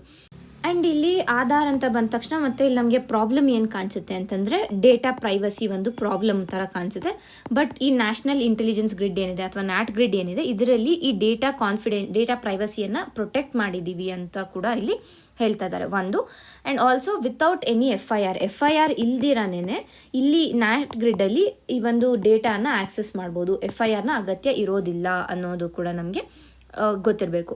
ಆ್ಯಂಡ್ ನೆಕ್ಸ್ಟ್ ಇದನ್ನು ಯಾರು ಆಕ್ಸೆಸ್ ಮಾಡ್ಬೋದು, ಈಗಾಗಲೇ ಹೇಳಿರೋ ಥರ ನಾನು ಈ ಇಂಟೆಲಿಜೆನ್ಸ್ ಏಜೆನ್ಸೀಸ್ ಅಂತ ಇಲ್ಲಿಯವರೆಗೂ ನಾವು ನೋಡಿದ್ರೆ 10 ಏಜೆನ್ಸಿಗಳು ಮಾತ್ರ ಈ ನ್ಯಾಟ್ ಗ್ರಿಡನ್ನು ಆಕ್ಸೆಸ್ ಮಾಡ್ಬೋದಿತ್ತು. ಯಾವುದು ಆ 10 ಏಜೆನ್ಸಿ ಅಂದರೆ IB, RAW, NIA, ED, financial intelligence FIU ಏನಿದೆ ಅದು, ಮತ್ತು ನಾರ್ಕೋಟಿಕ್ಸ್ ಕಂಟ್ರೋಲ್ ಬ್ಯೂರೋ, ಮತ್ತು ರೆವೆನ್ಯೂ ಇಂಟೆಲಿಜೆನ್ಸ್ ಡೈರೆಕ್ಟರೇಟ್ ಅಂತ ಇದು. ಈ 10 ಏಜೆನ್ಸಿಗಳು ಮಾತ್ರನೇ ಇದನ್ನು ಯೂಸ್ ಮಾಡ್ಬೋದಿತ್ತು, ಅದು ಇನ್ನು ಸೆಂಟ್ರಲ್ ಏಜೆನ್ಸೀಸ್. ಬಟ್ ಈಗ ಏನು ಮಾಡ್ತಾ ಇದ್ದಾರೆ ಅಂತಂದರೆ, ಇದನ್ನು ಎಲ್ಲ superintendent of police rank officers ಏನಿದ್ದಾರೆ ದೇಶದಾದ್ಯಂತ, superintendent of police SP rank officers ಏನಿದ್ದಾರೆ ಅವ್ರು ಎಲ್ಲರೂ ಕೂಡ ಈ ಒಂದು ನ್ಯಾಟ್ ಗ್ರಿಡನ್ನು ಆಕ್ಸೆಸ್ ಮಾಡ್ಬೋದು ಅಂತ ಈಗ ಹೇಳಿದ್ದಾರೆ. ಸೊ ಹಾಗಾದರೆ ಯಾಕೆ ಈ ಒಂದು ನ್ಯಾಟ್ ಗ್ರಿಡ್ ಏನಕ್ಕೆ ಬೇಕು ಭಾರತಕ್ಕೆ ಅಂತ ನಾವು ನೋಡಿದ್ರೆ, ಈಗಾಗಲೇ ನಾನು ಹೇಳಿರೋ ಥರ ಎಲ್ಲ ಡೇಟಾಬೇಸ್, ಗೌರ್ಮೆಂಟ್ ಡೇಟಾಬೇಸ್ ಅಷ್ಟೇ, ಪ್ರೈವೇಟ್ ಡೇಟಾಬೇಸ್ ಅಷ್ಟೇ, ಎಲ್ಲನೂ ಈ ನ್ಯಾಟ್ ಗ್ರಿಡಲ್ಲೇ ಇರುತ್ತೆ. ಸೊ ಒಂದೇ ಜಾಗದಲ್ಲಿ ಎಲ್ಲ ಇನ್ಫಾರ್ಮೇಷನ್, ಎಲ್ಲ ಮಾಹಿತಿ ಸಿಗುವಂಥ ಕಾರಣ ಯಾವುದೇ ಒಂದು ಪ್ರಾಸೆಸ್, ಇನ್ವೆಸ್ಟಿಗೇಷನ್ ಪ್ರಾಸೆಸ್ಗಳು ಏನಿರುತ್ತೆ ಆ ಪ್ರೋಸೆಸ್ಸನ್ನು ನಾವು ಫಾಸ್ಟ್ ಮಾಡ್ಬೋದು. ಸೊ ಏನು ಟೈಮ್ ಡಿಲೇಸ್ ಆಗ್ತಾಯಿತ್ತು, ಇಲ್ಲ ಬ್ಯೂರೋಕ್ರೆಟಿಕ್ ರೆಡ್ ಟೇಪನ್ನು ಏನು ನೋಡ್ತಾ ಇದ್ವಿ ಅದೆಲ್ಲ ರೆಡ್ಯೂಸ್ ಆಗಿ ಇನ್ಸ್ಟೆಂಟಾಗಿ ನಾವು ಏನಂತೀವಿ ಪ್ರಾಸೆಸ್ ಮಾಡ್ಬೋದು, ಯಾವುದೇ ಒಂದು ಇನ್ಫಾರ್ಮೇಷನ್ನ ಪ್ರಾಸೆಸ್ ಮಾಡ್ಬೋದು. ಒಂದು ಇದರಿಂದ ಏನಾಗುತ್ತೆ, ನಮ್ಮ ನ್ಯಾಷನಲ್ ಸೆಕ್ಯೂರಿಟಿ ಮತ್ತಷ್ಟು ಇಂಪ್ರೂವ್ ಆಗುತ್ತೆ ಅನ್ನೋದನ್ನ ನಾವು ತಿಳ್ಕೊಬೇಕು. ಸೊ ಇದಿಷ್ಟು ಯಾಕೆ ನ್ಯಾಟ್ ಗ್ರಿಡ್ ಅಂತ. ಆ್ಯಂಡ್ ಯಾವುದೇ ಒಂದು ಏನೇ ಒಂದು ನಾವು ಯೋಜನೆಯನ್ನು ನೋಡಿದ್ರೂ ಕೂಡ ಅಲ್ಲಿ ಕೆಲವೊಂದು ಚಾಲೆಂಜಸ್ಗಳು ಇರ್ತವೆ. ಸೊ ಅದೇ ರೀತಿಯಾಗಿ ಇದರಲ್ಲೂ ಕೂಡ ಕೆಲವು ಚಾಲೆಂಜಸ್ ಇದೆ. ಹಲವಾರು ಏನು ಪೊಲೀಸ್ ಆಫೀಸ್ಗಳು ಏನು ಇದನ್ನು ಯೂಸ್ ಮಾಡಿದ್ದಾರೆ ಅವ್ರು ಏನು ಹೇಳಿದ್ದಾರೆ ಅಂತಂದರೆ, ಇದರಲ್ಲಿ ಕೆಲವು ಡಿಲೇಗಳಾಗ್ತಾ ಇದೆ. ಏನು ಡಿಲೇ ಅಂತಂದರೆ, ಈ ಲಾಗಿನ್ ಆಗೋದಕ್ಕೆ ಅಥವಾ ಲಾಗೌಟ್ ಆಗೋದಕ್ಕೆ ಇವುಗಳಿಂದ ಡಿಲೇ ಆಗ್ತಾ ಇದೆ. ಸೊ ಟೈಮ್ ಡಿಲೇ ಏನಾಗ್ತಾ ಇದೆ, ಈ ಲಾಗಿನ್ ಲಾಗೌಟ್ ಇಶ್ಯೂ ಏನಿದೆ ಅದನ್ನು ನಿವಾರಿಸಬೇಕು ಮೊದಲಿಗೆ ಅನ್ನುವಂಥದ್ದು. ಸೊ ಒಟ್ಟಾರೆಯಾಗಿ ನಾವು ನೋಡಿದ್ರೆ ಈ ನ್ಯಾಟ್ ಗ್ರಿಡ್ ಏನಿದೆ ಭಾರತದ ಒಂದು technology driven real time national security intelligence ಏನಿದೆ ಅದರ ಕೊಡುಗೆ ಭಾರತ ವಾಲ್ತಾ ಇದೆ ಅನ್ನೋದು ಗೊತ್ತಾಗುತ್ತೆ. ಅಂದರೆ ತಂತ್ರಜ್ಞಾನವನ್ನು ಯಾವ ರೀತಿಯಾಗಿ ನಾವು ನಮ್ಮ ಒಂದು ನ್ಯಾಷನಲ್ ಸೆಕ್ಯೂರಿಟಿಗೆ ಅಳವಡಿಸ್ಕೋಬೇಕು ಅನ್ನೋದನ್ನ ನಾವು ಭಾರತ ಮಾಡ್ತಾ ಇದೆ. ಸೊ ಮತ್ತಷ್ಟು ಈ ಚಾಲೆಂಜ್ ಏನಿದೆ, ಟೈಮ್ ಡಿಲೇ ಏನಿದೆ, ಬೇರೆ ಬೇರೆ ಇಶ್ಯೂಸ್ಗಳು ಏನಿದೆ ಈ ಒಂದು ನ್ಯಾಟ್ ಗ್ರಿಡಲ್ಲಿ ಅದನ್ನು ಸಾಲ್ವ್ ಮಾಡಿದ್ರೆ it will be an effective platform for national security ಅನ್ನೋದು ನಾವು ತಿಳ್ಕೊಬೇಕು. ಸೊ ಈಗ ಇದನ್ನ ಎಕ್ಸಾಮ್ ಪಾಯಿಂಟ್ ಆಫ್ ವ್ಯೂಲಿ ಹೇಗೆ ಅಂತಂದರೆ, ಒಂದು ಕಡೆ ಪ್ರಿಲಿಮ್ಸ್ ಎಂಟೈರ್ ಆಗಿ ನ್ಯಾಟ್ ಗ್ರಿಡ್ ಬಗ್ಗೆನೇ ಕ್ವೆಶನ್ ಕೇಳ್ಬೋದು, ಅದೇನು ಅನ್ನೋದ್ರ ಕುರಿತಾಗಿ ಕ್ವೆಶನ್ ಇರುತ್ತೆ. ಇನ್ನು ಮೇನ್ಸ್ ಅಂತ ಬಂದಾಗ ನಮ್ಮ ಇಂಟರ್ನಲ್ ಸೆಕ್ಯೂರಿಟಿಯಲ್ಲಿ ಯಾವ ರೀತಿಯಾಗಿ ನಾವು ಟೆಕ್ನಾಲಜಿಯನ್ನು ಬಳಸ್ಕೊಂಡಿದ್ದೀವಿ ಅನ್ನುವಂಥದ್ದನ್ನ ನಾವು ಏನಂತೀವಿ ಹೈಲೈಟ್ ಮಾಡೋದಕ್ಕೆ ಈ ನ್ಯಾಟ್ ಗ್ರಿಡ್ ಬಗ್ಗೆ ಬರಿಬೋದಾಗುತ್ತೆ. ಈಗ ಮುಂದಿನ ಆರ್ಟಿಕಲ್ ನೋಡೋಣ. Surveillance apps in welfare, snake oil for accountability. ಈ ಒಂದು ಆರ್ಟಿಕಲ್ನ ನಾವು ದ ಹಿಂದೂ ನ್ಯೂಸ್ ಪೇಪರ್ನಿಂದ ತೊಗೊಂಡಿದ್ವಿ. ಸೊ ಈ ಆರ್ಟಿಕಲ್ನಲ್ಲಿ ಏನು ಮಾತಾಡ್ತಾ ಇದ್ದಾರೆ ಅಂದರೆ, ಭಾರತದ ವೆಲ್ಫೇರ್ ಸ್ಕೀಮ್ಸ್ ಏನಿದೆ, ಏನು PDS ಯೋಜನೆ ಇರ್ಬೋದು, ಇಲ್ಲ ನರೇಗಾ ಯೋಜನೆ ಇರ್ಬೋದು, ಇಲ್ಲ ಬೇರೆ ರೀತಿಯಾದ ಹಲವಾರು ವೆಲ್ಫೇರ್ ಸ್ಕೀಮ್ಸ್ಗಳು ಏನಿದೆ, ಈ ಸ್ಕೀಮ್ಸ್ಗಳಲ್ಲಿ ಏನು ಡಿಜಿಟಲ್ ಸಾಧನಗಳನ್ನು ಅಥವಾ ಸರ್ವೇಲೆನ್ಸ್ ಆ್ಯಪ್ಸ್ಗಳನ್ನು ಬಳಸ್ತಾ ಇದ್ದಾರೆ, ಇದರಿಂದ ಏನಾಗ್ತಾ ಇದೆ, ಅದರಿಂದ ಆಗ್ತಾ ಇರುವಂಥ ಪ್ರಾಬ್ಲಮ್ಸ್ಗಳು ಏನು ಅನ್ನೋದರ ಕುರಿತಾಗಿ ಇಲ್ಲಿ ಮಾತಾಡ್ತಾ ಇದ್ದಾರೆ. ಅಂದರೆ ಇಲ್ಲಿ ಏನು ಮಾಡ್ತಾ ಇದೆ ಸರ್ಕಾರ ಅಂತಂದರೆ, ಹೆಚ್ಚಾಗಿ ಡೇಟಾ ಅಪ್ಲೋಡ್ ಮಾಡೋದ್ರ ಬಗ್ಗೆ ಕಾನ್ಸಂಟ್ರೇಟ್ ಮಾಡ್ತಾ ಇದೆ ಹೊರತು ಈ ಏನು ಅಲ್ಲಿ ಜನರಿಗೆ ಬೇಕಾಗಿರುವಂಥ ಮುಖ್ಯ ಏನು ಸೌಲಭ್ಯ ಏನಿದೆ, ವೆಲ್ಫೇರ್ ಸ್ಕೀಮ್ಸ್ಗಿಂದ ಆಗಬೇಕಾಗಿರುವಂಥ ಬೆನಿಫಿಟ್ಸ್ ಏನಿದೆ ಆ ಬೆನಿಫಿಟ್ಸ್ ಕಡಿಮೆ ಆಗ್ತಾ ಇದೆ. ಬದಲಿಗೆ ಏನಾಗ್ತಾ ಇದೆ ಅಂದರೆ data entry is becoming more important ಅನ್ನೋದನ್ನ ಇಲ್ಲಿ ಎಕ್ಸ್ಪ್ಲೇನ್ ಮಾಡ್ತಾ ಇದ್ದಾರೆ. ಈ ಏನು ಬಯೋಮೆಟ್ರಿಕ್ ಅಟೆಂಡೆನ್ಸ್ ಇರ್ಬೋದು ಅಥವಾ ಮತ್ತು ಇನ್ನೇನಿದೆ ಪೆನ್ಷನ್, ಇದರಲ್ಲಿ ಆಧಾರ್ ಬೇಸ್ಡ್ ಐಡೆಂಟಿಫಿಕೇಷನ್ ಇರ್ಬೋದು, ಇದನ್ನೆಲ್ಲ ಏನು ಮಾಡ್ತಾ ಇದ್ದೀವಿ ನಾವು ಅಂದರೆ ಸರ್ಕಾರ ಇದನ್ನೆಲ್ಲ ಏನು ಮಾಡ್ತಾ ಇದೆ, ಇಂಟ್ರೊಡ್ಯೂಸ್ ಮಾಡಿದೆ ವೆಲ್ಫೇರ್ ಸ್ಕೀಮ್ಸಲ್ಲಿ. ಅಂದರೆ ಈಗ ಬಯೋಮೆಟ್ರಿಕ್ ಅಟೆಂಡೆನ್ಸನ್ನು ಈಗ ಫಾರ್ ಎಕ್ಸಾಂಪಲ್ ಗೌರ್ಮೆಂಟ್ ಆಫೀಸಸಲ್ಲಿ ಇದು ಮಾಡೋದಿರ್ಬೋದು, ಇಲ್ಲ ಅಂತಲೇ ನರೇಗಾ ಅಲ್ಲಿ ಬಯೋಮೆಟ್ರಿಕ್ ಅಟೆಂಡೆನ್ಸನ್ನು ಕೊಡೋದಿರ್ಬೋದು, ಇಲ್ಲ Aadhaar based verification for pension ಇರ್ಬೋದು, ಇಲ್ಲ PDS ಸಿಸ್ಟಮಲ್ಲಿ ಇರ್ಬೋದು, ಇದೆಲ್ಲ ಮಾಡ್ತಾಯಿದೆ. ಎಸ್, ಒಂದು ಕಡೆ ಇದನ್ನು ಬೋಗಸ್ ಕಾರ್ಡ್ಗಳೇನಿದೆ ಅದನ್ನು ತಡೆಯೋದಕ್ಕೆ ಅದೆಲ್ಲ ಮಾಡ್ತಾಯಿದೆ. ಅಂದರೆ ಮೇಯ್ನಾಗಿ ಬೋಗಸ್ ಕಾರ್ಡ್ ಇರ್ಬೋದು, ಇಲ್ಲ ಕರಪ್ಷನ್ ಏನಾಗ್ತದೆ ಅದನ್ನ ತಡೆಯೋದಕ್ಕೆ ಈ ಒಂದು ಇನಿಷಿಯೇಟಿವ್ಸನ್ನು ಇಂಟ್ರೊಡ್ಯೂಸ್ ಮಾಡಿರ್ಬೋದು, ಅಂದರೆ ಈ ಟೆಕ್ನಾಲಜಿಯನ್ನು ಇಂಟ್ರೊಡ್ಯೂಸ್ ಮಾಡಿದೆ. ಬಟ್ ಇದರಿಂದ ಏನಾಗ್ತಾ ಇದೆ, ಜನರಿಗೆ ಬೇಕಾಗಿರುವಂಥ ಸೇವೆ ಏನಿದೆ ಅಥವಾ ಜನರಿಗೆ ಆಗಬೇಕಾಗಿರುವಂಥ ಬೆನಿಫಿಟ್ಸ್ ಏನಿದೆ ಥ್ರೂ ದಿ ಸ್ಕೀಮ್ಸ್, ಅದಕ್ಕೆ ಇಲ್ಲಿ ಹಾನಿ ಆಗ್ತಾ ಇದೆ ಅನ್ನೋದನ್ನು ಇಲ್ಲಿ ಹೇಳ್ತಾ ಇದ್ದಾರೆ. ಸೊ ಮೊದಲಿಗೆ ಇಲ್ಲಿ ಕೆಲವು ಎಕ್ಸಾಂಪಲ್ಸನ್ನು ನೀಡಿದ್ದಾರೆ, ಯಾವ ರೀತಿಯಾಗಿ ಹೇಗೆ ಈ ಒಂದು ಸರ್ವೇಲೆನ್ಸ್ ಆ್ಯಪ್ಸ್ಗಳು ಏನಿದೆ ಈ ಆ್ಯಪ್ಸ್ಗಳು ಯಾವ ರೀತಿಯಾಗಿ ಜನರಿಗೆ ಹಾನಿಯನ್ನು ಉಂಟು ಮಾಡ್ತಾ ಇದೆ ಅನ್ನೋದನ್ನ ಇಲ್ಲಿ ಮಾತಾಡ್ತಾ ಇದ್ದಾರೆ. ಸೊ ಮೊದಲಿಗೆ ಇಲ್ಲಿ ನರೇಗಾ ಬಗ್ಗೆ ಮಾತಾಡ್ತಾ ಇದ್ದಾರೆ. ಇಲ್ಲಿ ನರೇಗಾ ಅಲ್ಲಿ ಈಗಾಗಲೇ ನಾವು ಹೇಳಿರೋ ಥರ biometric attendance so biometric attendance ಅಂದಾಗ ಏನು, ಇಂತಿಷ್ಟು ಟೈಮ್ವರೆಗೂ ಅವ್ರಾಗ ಆಫೀಸಲ್ಲೇ ಇರಬೇಕಾಗುತ್ತೆ. ಸೊ ಆಫೀಸಲ್ಲೇ ಇರ್ತಾರೆ, ಎಸ್, ಒಂದು ಕಡೆ ಏನೋ ಎಫಿಷಿಯೆಂಟ್ ವರ್ಕ್ ಅಂತ ಹೇಳ್ಬೋದು. ಬಟ್ ಮತ್ತೊಂದು ಕಡೆ ಏನು ಪ್ರಾಬ್ಲಮ್ ಆಗುತ್ತೆ ಅಂದರೆ, ನರೇಗಾ ಅಂತ ಬಂದಾಗ ಅವ್ರಿಗೆ ಏನು ಕೊಡಬೇಕು, ಡೈಲಿ ಪೇಮೆಂಟ್ಸನ್ನು ಕೊಡಬೇಕಾಗುತ್ತೆ. ಆ ಕಾರ್ಮಿಕರಿಗೆ ದಿನಗೂಲಿಯನ್ನು ಕೊಡಬೇಕಾಗುತ್ತೆ. ಸೊ ಈಗ ಇವರು ಈಗ ನರೇಗಾ ಕೆಲಸ ಎಲ್ಲೋ ನಡೀತಾ ಇರುತ್ತೆ, ಆಫೀಸ್ ಎಲ್ಲೋ ಇರುತ್ತೆ. ಆಫೀಸರ್ಸ್ ಈಗ ಇಲ್ಲಿಂದ ಹೋಗಿ ಡೈಲಿ ಪೇಮೆಂಟ್ ಕೊಡೋಕೆ ಹೋಗಿದ್ದಾರೆ, ಮತ್ತು ಅವ್ರು ವಾಪಸ್ ಬರೋಷ್ಟರಲ್ಲಿ ಇಲ್ಲಿ ಟೈಮ್ ಆಗೋಗಿರುತ್ತೆ. ಬಯೋಮೆಟ್ರಿಕ್ ಅಟೆಂಡೆನ್ಸ್ ಅವ್ರು ಮಾಡೋದಕ್ಕಾಗೋದಿಲ್ಲ. ಸೊ ಅವ್ರೇನು ಮಾಡಬೇಕಾಗುತ್ತೆ, ಸಂಜೆವರೆಗೂ ಇಲ್ಲೇ ಕೂತ್ಕೋಬೇಕಾಗುತ್ತೆ. ಆಫೀಸಲ್ಲೇ ಕೂತ್ಕೊಂಡಿದ್ದಾರೆ ಅಂತಂದರೆ ಡೈಲಿ ಪೇಮೆಂಟ್ಸ್ ದಿನಗೂಲಿಯ ಜನರಿಗೆ ಹೇಗೆ ಕೊಡ್ತಾರೆ, ಅದು ಪ್ರಾಬ್ಲಮ್ ಆಗುತ್ತೆ. ಇದು ಒಂದು. ಮತ್ತು ಎರಡನೇದಾಗಿ ನಾವು ಬಂದರೆ PDS ವಿಷಯಕ್ಕೆ ಬರ್ತೀವಿ. ಸೊ PDS ಅಲ್ಲಿ ಏನಾಗುತ್ತೆ ಅಂತಂದರೆ, ಇಲ್ಲಿ PDS ಅಲ್ಲಿ ಆಧಾರ್ ಬೇಸ್ಡ್ ಅಥೆಂಟಿಕೇಶನ್ ಕೊಟ್ಟಿರೋದು, ಕರೆಕ್ಟಾ? ಆಧಾರ್ ಬೇಸ್ಡ್ ಅಥೆಂಟಿಕೇಶನ್ ಅಂತ ಬಂದಾಗ ಒಂದು ಕಡೆ ನೆಟ್ವರ್ಕ್ ಇಶ್ಯೂ ಆಗ್ಬೋದು, ಯಾಕೆಂತಂದರೆ ಆನ್ಲೈನಿಂದ ನಾವು ಆ ಡೇಟಾ ಇದು ಮಾಡ್ಕೊಳ್ಳೋದಕ್ಕೆ. ಮತ್ತೊಂದು ಕಡೆ ಬಯೋಮೆಟ್ರಿಕ್ ಪ್ರಾಬ್ಲಮ್ ಆಗುತ್ತೆ. ಇನ್ನೂ ಒಂದು ಕೆಲವ್ದು ಏನೇನು ಅಂತಂದರೆ, ಈಗ ವಯಸ್ಸಾಗಿರೋರು ಇರ್ಬೋದು, ಇಲ್ಲ ಯಾರಾದರೂ ವಿಕಲಚೇತನರಿದ್ರು ಅಂತಂದರೆ ಅವರು ಅಕ್ಕಪಕ್ಕದ ಮನೆಯವ್ರಿಗೆ ಹೇಳಿರ್ಬೋದು, ನಮ್ಮ ಒಂದು PDS ಕಾರ್ಡನ್ನು ತೊಗೊಂಡೋಗಿ ನೀವು ರೇಷನ್ ತೊಗೊಂಬನ್ನಿ ಅಂತ. ಬಟ್ ಯಾವಾಗ ಈ ಆಧಾರ್ ಬೇಸ್ಡ್ ಅಥವಾ ಈ ಬಯೋಮೆಟ್ರಿಕ್ ಬೇಸ್ಡ್ ಅಂತ ಬಂದಾಗ ಅವರಿಗೆ ಅಲ್ಲಿ ವಂಚನೆ ಆಗುತ್ತೆ ಅಂತ. ಈಗ ಸೀನಿಯರ್ ಸಿಟಿಸನ್ಸ್ ಅಂತಂದರೆ ಅವ್ರು ಹೋಗೋಕ್ಕಾಗ್ದಿರ ಇರ್ಬೋದು. ಮತ್ತೊಂದು ಕಡೆ ವಿಕಲಚೇತನ ಅಂತ ಬಂದಾಗ ಅವರು ಅಷ್ಟೇ ಯಾರಾದರೂ ಒಬ್ಬರ ಮೇಲೆ ಡಿಪೆಂಡ್ ಆಗಬೇಕಾಗುತ್ತೆ ತಮ್ಮ ಒಂದು ಏನು ರೇಷನ್ ಇದೆ ಆ ರೇಷನ್ನ ಪಡೆಯೋದಕ್ಕೆ. ಸೊ ಇದೆಲ್ಲ ಏನಾಗ್ತಾ ಇದೆ ಅಂತಂದರೆ, ಇಲ್ಲಿ ಪ್ರಾಬ್ಲಮ್ ಯಾರಿಗಾಗ್ತಾ ಇದೆ, ಜನರಿಗೆ ಪ್ರಾಬ್ಲಮ್ ಆಗ್ತಾ ಇದೆ ಅನ್ನುವಂಥದ್ದು. ಇನ್ನು ಮೂರನೇದಾಗಿ ನೋಡಿದ್ರೆ ಪೋಷಣ್ ಟ್ರ್ಯಾಕರ್ ಏನಿದೆ, ಈ ಪೋಷಣ್ ಟ್ರ್ಯಾಕರ್ ಬಗ್ಗೆ ಮತ್ತೊಂದು ಪ್ರಾಬ್ಲಮ್. ಇಲ್ಲಿ ಏನು ಹೇಳಿದರು ಪೋಷಣ್ ಟ್ರ್ಯಾಕರಲ್ಲಿ ಅಂತಂದರೆ, ಕರೆಕ್ಟಾಗಿ ಅವ್ರಿಗೆ ಹೋಗ್ತಾ ಇದೆ ಅಂದರೆ, ಅದೇ ಒಂದು ಏನು ಪ್ರೆಗ್ನೆಂಟ್ ವುಮೆನ್ ಇರ್ಬೋದು, ಇಲ್ಲ ಲ್ಯಾಕ್ಟೇಟಿಂಗ್ ವುಮೆನ್ ಇರ್ಬೋದು, ಅವರಿಗೆ ಹೋಗ್ತಾ ಇದೆ ಅನ್ನೋದನ್ನ ತಿಳಿಸೋದಕ್ಕೆ ಅವರು ಕಣ್ಣು ಮಿಟುಕಿಸ್ತಾ ಇರುವಂಥ ಬ್ಲಿಂಕಿಂಗ್ ಫೋಟೋವನ್ನು ಅಪ್ಲೋಡ್ ಮಾಡಬೇಕಿತ್ತು. ಪ್ರಾಬ್ಲಮ್ ಏನು, ಮತ್ತೆ ಅಗೇನ್ ನಮ್ಮ ಭಾರತದಲ್ಲಿ ರೂರಲ್ ಅರ್ಬನ್ ಡಿಜಿಟಲ್ ಡಿವೈಡ್ ಇದೆ.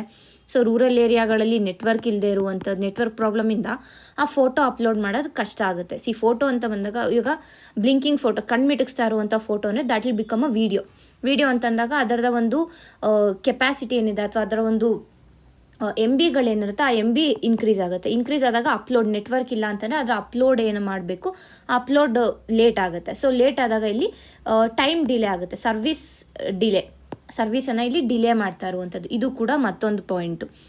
ಸೊ ಇದಿಷ್ಟು ಒಂದು ಕಡೆ ಆಯಿತು ಅಂದರೆ ಈ ಪ್ರಾಬ್ಲಮ್ಸ್ಗಳಾಯಿತು. ಇದೆಲ್ಲ ಜನರಿಗೆ ಯಾವ ರೀತಿಯಾಗಿ ಪ್ರಾಬ್ಲಮ್ಸ್ ಆಗ್ತಾ ಇದೆ ಅಂತ. ಮತ್ತೊಂದು ಕಡೆ ಏನು ಅಂತಂದರೆ, ಈ ಒಂದು ಆ್ಯಪ್ಸ್ಗಳು ಬಂದಮೇಲೆ ಹಲವಾರು ಕಡೆ ಕರಪ್ಷನ್ ಕೂಡ ಆಗ್ತದೆ. ಏನಾಗುತ್ತೆ, ಈಗ ನರೇಗಾ ಫೋಟೋ ಅಪ್ಲೋಡ್ ಮಾಡಿ ಅಂತ ಹೇಳ್ತಾರೆ. ಸೊ ನರೇಗಾ ವರ್ಕರ್ಸ್ ಏನು ಮಾಡಬೇಕು, ವರ್ಕರ್ಸ್ ಕೂಡ ಅಲ್ಲಿ ಜಾಗದ್ದು ಜಿಯೋ ಟ್ಯಾಗ್ ಮಾಡಿ ಅಪ್ಲೋಡ್ ಮಾಡಬೇಕು. ಸೊ ಇದೇನು ಮಾಡ್ತಾಯಿದ್ರು ಅಂತಂದರೆ, ಇಲ್ಲಿ ಹಲವಾರು ಬಾರಿ ಫೋಟೋಗಳನ್ನು ಜನರೇಟ್ ಮಾಡಿ ಹಾಕೋದಿರ್ಬೋದು, ಇಲ್ಲ ಬೇರೆ ಫೋಟೋನ ಇಲ್ಲಿ ಮತ್ತೆ ಸ್ವಲ್ಪ ಎಡಿಟ್ ಮಾಡಿ ಹಾಕೋದಿರ್ಬೋದು. ಆ ರೀತಿಯಾಗಿ ಅಂದರೆ ಫೇಕ್ ಅಪ್ಲೋಡ್ಗಳು ಇಲ್ಲಿ ನಡೀತಾ ಇತ್ತು. ಸೊ ಅದೊಂದು ಇಶ್ಯೂ. ಟೆಕ್ನಾಲಜಿ ಅಂತ ಬಂದಾಗ ಈ ಇಶ್ಯೂಸ್ ಆಬ್ವಿಯಸ್ಲಿ ಆಗೇ ಆಗುತ್ತೆ. ತದನಂತರ ಏನು ಅಂತಂದರೆ, ಇಲ್ಲಿ ಪ್ರೈವಸಿ ಇಶ್ಯೂ ಬರುತ್ತೆ. ಇಲ್ಲಿ ಏನು ಹೇಳಿದ್ರು ಅಂದರೆ, ಈ ಪೋಷಣ್ ಟ್ರ್ಯಾಕರಲ್ಲಿ ಫೋಟೋ ಹಾಕಬೇಕು ಅಂತ, ಅದೊಂದು. ಇನ್ನು ಕೆಲವು ಕಡೆ ಪ್ರೈವಸಿ ಇಶ್ಯೂ ಎಲ್ಲಾಗುತ್ತೆ ಅಂತಂದರೆ, ಈ ಏನು ಆಕ್ಸಿಲರಿ ನರ್ಸಸ್ ಆ್ಯಂಡ್ ಮಿಡ್ವೈಫ್ಸ್ ಅಂತ ಏನು ಕರಿತೀವಿ, ಇವ್ರು ಏನು ಮಾಡಬೇಕಿತ್ತು ಅಂತಂದರೆ, ಅವರು ಏನು ತಾಯಂದಿರಿಗೆ ಹಾಲು ಕುಡಿಸೋದ್ರ ಬಗ್ಗೆ ಅವರು ಎನ್ಲೈಟನ್ ಮಾಡಿದ್ದಾರೆ, ಅವ್ರಿಗೆ ಬೇಕಾಗಿರುವಂಥ ವಿಚಾರಗಳನ್ನು ತಿಳಿಸಿದ್ದಾರೆ ಅನ್ನೋದಕ್ಕೆ ತಾಯಿ ಹಾಲು ಕುಡಿಸ್ತಾ ಇರುವಂಥ ಫೋಟೋವನ್ನು ಅಪ್ಲೋಡ್ ಮಾಡಬೇಕಿತ್ತು. ಸೊ ಇಲ್ಲಿ ಆ ಒಂದು ತಾಯಿ ಏನಿದ್ದಾರೆ ಆ ತಾಯಿಯ ಪ್ರೈವಸಿಗೆ ಇಲ್ಲಿ ಇಶ್ಯೂ ಆಗ್ತಾ ಇದ್ದುವಂಥದ್ದು. ಸೊ ಈ ರೀತಿಯಾಗಿ ಹಲವಾರು ಪ್ರಾಬ್ಲಮ್ಸ್ಗಳು ನಾವು ನೋಡಿದ್ವಿ. ಒಂದು ಕಡೆ ಏನು ವರ್ಕರ್ಸ್ಗೆ ಇರ್ಬೋದು, ಮತ್ತೊಂದು ಕಡೆ ಏನು ಕಾರ್ಮಿಕರು ಇರ್ತಾರೆ ಅವ್ರಿಗಿರ್ಬೋದು, ಇಲ್ಲ ಸಾರ್ವಜನಿಕರಿಗೆ, ಎಲ್ರಿಗೂ ಈ ಒಂದು ಆ್ಯಪ್ಸ್ಗಳಿಂದ ಏನಂತೀವಿ ನೆಗೆಟಿವ್ ಎಫೆಕ್ಟ್ಗಳು ಜಾಸ್ತಿ ಇತ್ತು ಅಂತ. ಸೊ ಇಲ್ಲಿ ಮೋರಾಗಿ ನಾವು ಏನು ಯೋಚಿಸ್ಬೇಕು ಅಂತಂದರೆ, ಈ ಒಂದು ಆ್ಯಪ್ಗಳು ಏನಿದ್ದಾವೆ ಅಥವಾ ಈ ಒಂದು ಟೆಕ್ನಾಲಜಿಯನ್ನು ಏನು ನಾವು ಡಿಪ್ಲಾಯ್ ಮಾಡಿದ್ದೀವಿ, ಇದು ಅಕೌಂಟಬಿಲಿಟಿಯನ್ನು ಬಿಲ್ಡ್ ಮಾಡ್ತಾ ಇದೆಯಾ ಅನ್ನೋದು ನಮಗೆ ಇಲ್ಲಿ ಕ್ವೆಶನ್. ಅಂದರೆ ಎಸ್, ದೇ ಆರ್ ಮಾನಿಟರಿಂಗ್ ಏಕೆಂದರೆ ಟೈಮ್ ಟು ಟೈಮ್ ಅವರು ಮಾನಿಟರ್ ಮಾಡ್ತಾ ಇದ್ದಾರೆ. Yes, at the same time ಇಲ್ಲಿ ಅಕೌಂಟಬಿಲಿಟಿ ಎನ್ಶೋರ್ ಆಗ್ತಾ ಇದೆಯಾ ಅನ್ನೋದು ಇಲ್ಲಿ ನಮಗೆ ಕ್ವೆಶನ್. ಯಾರೇ ಒಂದು ಸರ್ಕಾರಿ ನೌಕರರ ಒಂದು ಅಕೌಂಟಬಿಲಿಟಿ ಎಲ್ಲಿದೆ ಅಂತಂದರೆ, ಅವ್ರ ಕೆಲಸನ ಸರಿಯಾಗಿ ಮಾಡ್ತಾ ಇದ್ದಾರೆ. ಅವ್ರ ಕೆಲಸ ಏನು, ಮುಖ್ಯವಾಗಿ ಜನರಿಗೆ ಬೇಕಾದಂತಹ ಸೇವೆಗಳನ್ನು, ಸೌಲಭ್ಯಗಳನ್ನು ಒದಗಿಸುವಂಥದ್ದು. ಸೊ ಅದನ್ನು ಅವರು ತಮ್ಮ ಕರ್ತವ್ಯವನ್ನು ಮಾಡಬೇಕೇ ಹೊರತು ಯಾವುದೇ ಒಂದು ಅಂದರೆ ನಮಗೆ ಪನಿಷ್ಮೆಂಟ್ ಆಗುತ್ತೆ ಅನ್ನೋದನ್ನ ತಲೆಯಲ್ಲಿ ಇಟ್ಕೊಂಡು ಅವರು ಕೆಲಸವನ್ನು ಮಾಡಬಾರ್ದು. ಎಸ್, ನಮ್ಮ ಕೆಲಸ ಇದು, ನಮ್ಮ ಒಂದು ರೆಸ್ಪಾನ್ಸಿಬಿಲಿಟಿ ಇದು ಅನ್ನುವಂಥ ಒಂದು ಹೊಣೆಗಾರಿಕೆ ಏನಿದೆ ಅದನ್ನು ಸಾರ್ವಜನಿಕರ ಹಿತಾಸಕ್ತಿಯ ದೃಷ್ಟಿಯಿಂದ ನೋಡಿ ಮಾಡಬೇಕು, ಹೊತ್ತು ಶಿಕ್ಷೆಯ ಭಯದಿಂದಲ್ಲ ಅನ್ನೋದನ್ನ ಇಲ್ಲಿ ಅವರು ಎಕ್ಸ್ಪ್ಲೈನ್ ಮಾಡ್ತಾ ಇದ್ದಾರೆ. ಸೊ ಓವರಾಲ್ ಆಗಿ ನೋಡಿದಾಗ ಏನಾಗ್ತಾ ಇದೆ ಅಂತಂದರೆ, ಈ ಒಂದು ಏನು ಟೆಕ್ನಾಲಜಿ ಅಥವಾ ಸರ್ವೈಲೆನ್ಸ್ ಆ್ಯಪ್ಗಳಿದೆ ಇದರಿಂದ ಹಲವಾರು ಎಕ್ಸ್ಕ್ಲೂಷನ್ಗಳು ಆಗ್ತಾ ಇದೆ ವಿತ್ ರೆಸ್ಪೆಕ್ಟ್ ಟು PDS ಇರ್ಬೋದು, ನರೇಗಾ ಇರ್ಬೋದು.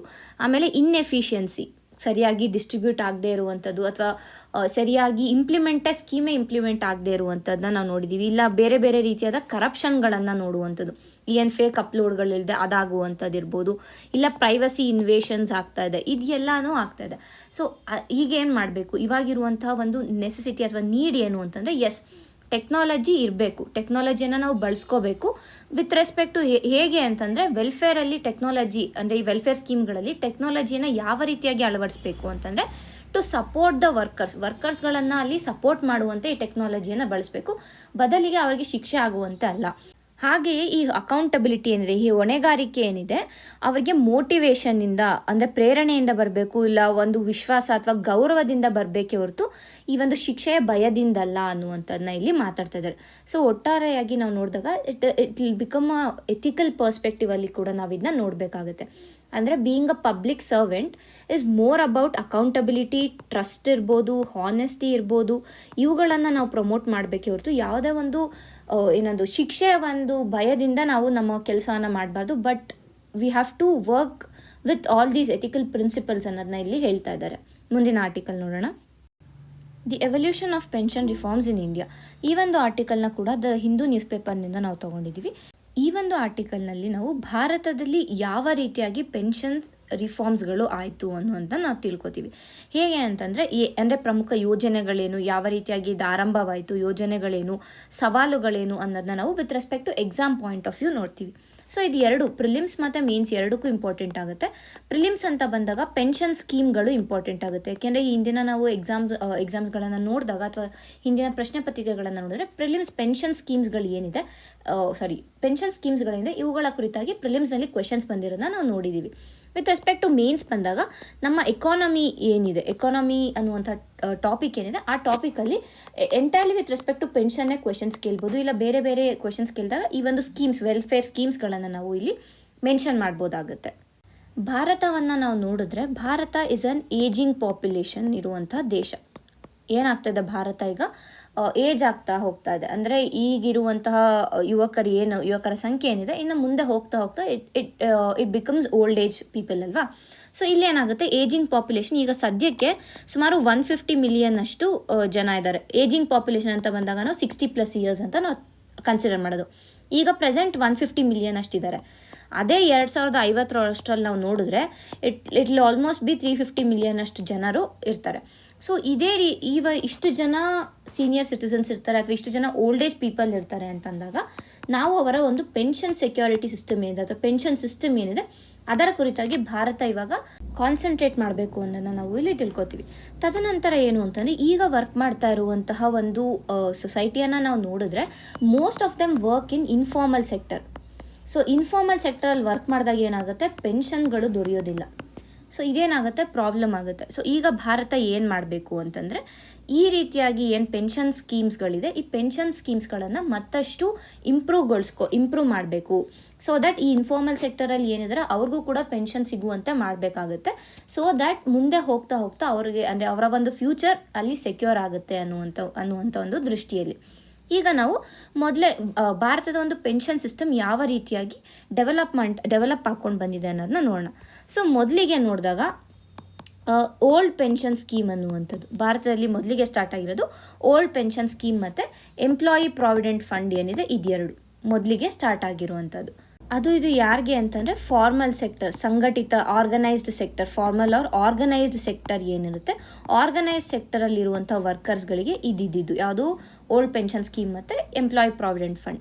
ಸೊ ಇದು ಆರ್ಗನೈಸ್ ಸೆಕ್ಟರ್ ಮಾತ್ರ. ಸೊ ಇನ್ಫಾರ್ಮಲ್ ಅಥವಾ ಅನ್ಆರ್ಗನೈಸ್ ಸೆಕ್ಟರಲ್ಲಿ ಅವ್ರಿಗೆ ಏನು ಮಾಡಬೇಕು ಅಥವಾ ಈ ಏನು ಬಡ ಕುಟುಂಬದಲ್ಲಿ ಇರುವಂತಹ ವೃದ್ಧರಿಗೆ ಏನು ಮಾಡಬೇಕು ಅಂದಾಗ ಆಗ ಭಾರತ ಏನು ಮಾಡ್ತು ಅಂದರೆ ನ್ಯಾಷನಲ್ ಸೋಷಿಯಲ್ ಅಸಿಸ್ಟೆನ್ಸ್ ಪ್ರೋಗ್ರಾಮ್, ಈ ಒಂದು ಪ್ರೋಗ್ರಾಮ್ ಅಡಿಯಲ್ಲಿ Indira Gandhi old age pension scheme ಅನ್ನುವಂಥ ಒಂದು ಸ್ಕೀಮನ್ನು ಇಂಟ್ರೊಡ್ಯೂಸ್ ಮಾಡ್ತು. ನ್ಯಾಷನಲ್ ಸೋಷಿಯಲ್ ಅಸಿಸ್ಟೆನ್ಸ್ ಪ್ರೋಗ್ರಾಮ್ ಅಡಿಯಲ್ಲಿ Indira Gandhi old age pension scheme ಅನ್ನುವಂಥ ಒಂದು ಸ್ಕೀಮನ್ನು ಸೊ ಇದರಿಂದ ಏನಾಯಿತು ಅಂತಂದರೆ, ಇದರಲ್ಲಿ BPL ವರ್ಗದವರು ಏನಿರ್ತಾರೆ, BPL ವರ್ಗದಲ್ಲಿ 60+ ಇಯರ್ಸ್ ಯಾರಾಗಿರ್ತಾರೆ ಅವರಿಗೆ ಸರ್ಕಾರನೇ ಪೆನ್ಷನನ್ನು ನೀಡುವಂಥದ್ದು Indira Gandhi old age pension scheme ಆಯಿತು. ಸೊ ಇನ್ನು ನಾವು ನೆಕ್ಸ್ಟ್ ನೋಡಿದ್ರೆ 2004ರಲ್ಲಿ ನ್ಯಾಷನಲ್ ಪೆನ್ಷನ್ ಸ್ಕೀಮನ್ನು ಸರ್ಕಾರ ಇಂಟ್ರೊಡ್ಯೂಸ್ ಮಾಡುತ್ತೆ. ಸೊ ಈ ನ್ಯಾಷನಲ್ ಸೆಂಟ್ರಲ್ ಸ್ಕೀಮ್ ಏನಿದೆ, it is a shift from old pension scheme ಬದಲಾಗಿ ಈ ನ್ಯಾಷನಲ್ ಪೆನ್ಷನ್ ಸ್ಕೀಮನ್ನು ಸ್ಟಾರ್ಟ್ ಮಾಡಿದ್ದು.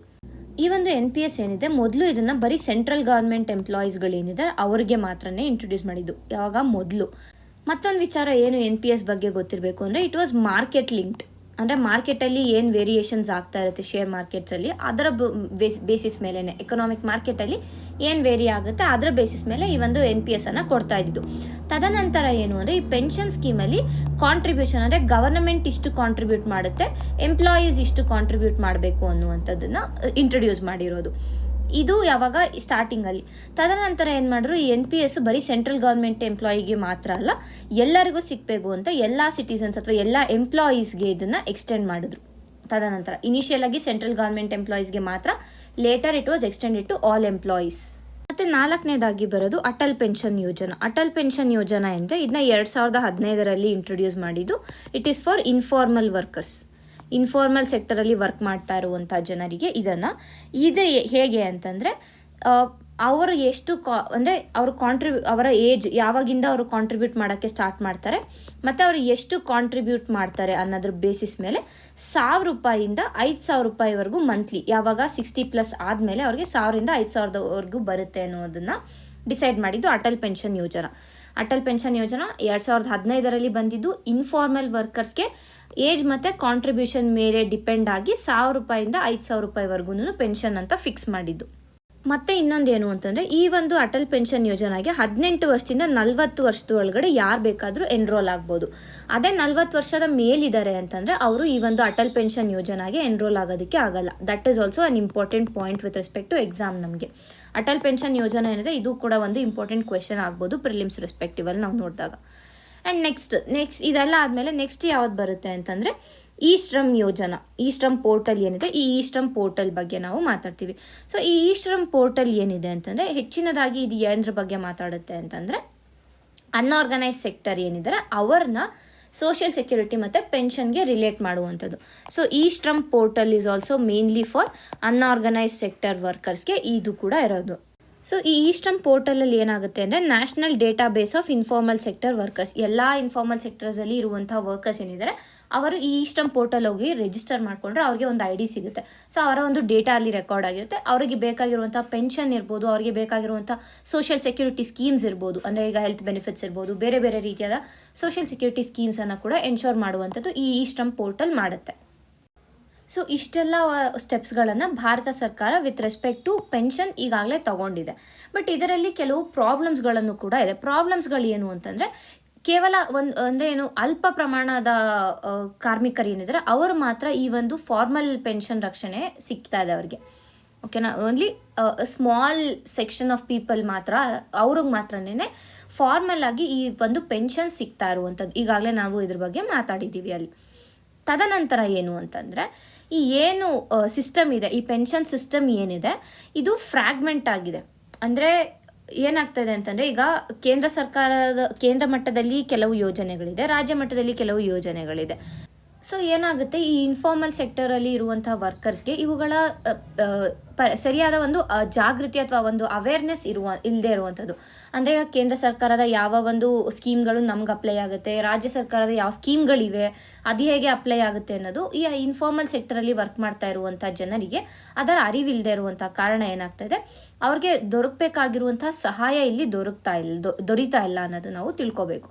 ಸೊ ಹಾಗಾದರೆ ಏನು ಮಾಡಬಹುದು, ಇದನ್ನೆಲ್ಲ ನಾವು ತಡಿಬೇಕು ಅಂದರೆ ಯಾವ ರೀತಿಯಾದ ಸ್ಟೆಪ್ಸ್ಗಳನ್ನು ಭಾರತ ತಗೋಬೇಕು ಅಂತ ನಾವು ನೋಡಿದ್ರೆ, ಒಂದು ಕಡೆ ಇನ್ಕ್ಲೂಸಿವ್ ಆಗಿರುವಂಥ ಡೆವಲಪ್ಮೆಂಟನ್ನು ಮಾಡಬೇಕು ವಿತ್ ರೆಸ್ಪೆಕ್ಟ್ ಟು ಪೆನ್ಷನ್ ಸೆಕ್ಟರನ್ನು ನಾವು ನೋಡಿದಾಗ ಇನ್ಕ್ಲೂಸಿವ್ ಸೆಕ್ಟರ್ ಆಗಿ ನಾವು ಅದನ್ನ ಬಿಲ್ಡ್ ಮಾಡಬೇಕು.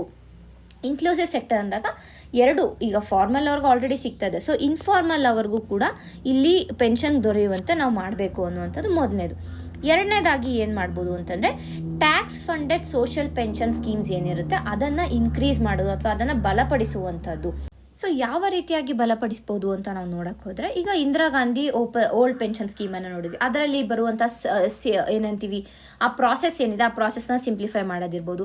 ಇಲ್ಲ ಅಂತಂದರೆ ಇಲ್ಲಿ ನಾವು ನ್ಯಾಷನಲ್ ಪೆನ್ಷನ್ ಸ್ಕೀಮ್ ನೋಡಿದ್ವಿ, ಅಟಲ್ ಪೆನ್ಷನ್ ಸ್ಕೀಮ್ ನೋಡಿದ್ವಿ. ಇಲ್ಲೆಲ್ಲ ಏನು ಅಂತಂದರೆ ಕಾಂಟ್ರಿಬ್ಯೂಟ್ ಮಾಡಬೇಕು, ಅಂದರೆ ಏನು ಕಾರ್ಮಿಕರು ಇರ್ತಾರೆ ಅವರು ಕೂಡ ಕಾಂಟ್ರಿಬ್ಯೂಟ್ ಮಾಡಬೇಕು ಇಂತಿಷ್ಟು ಅಂತ.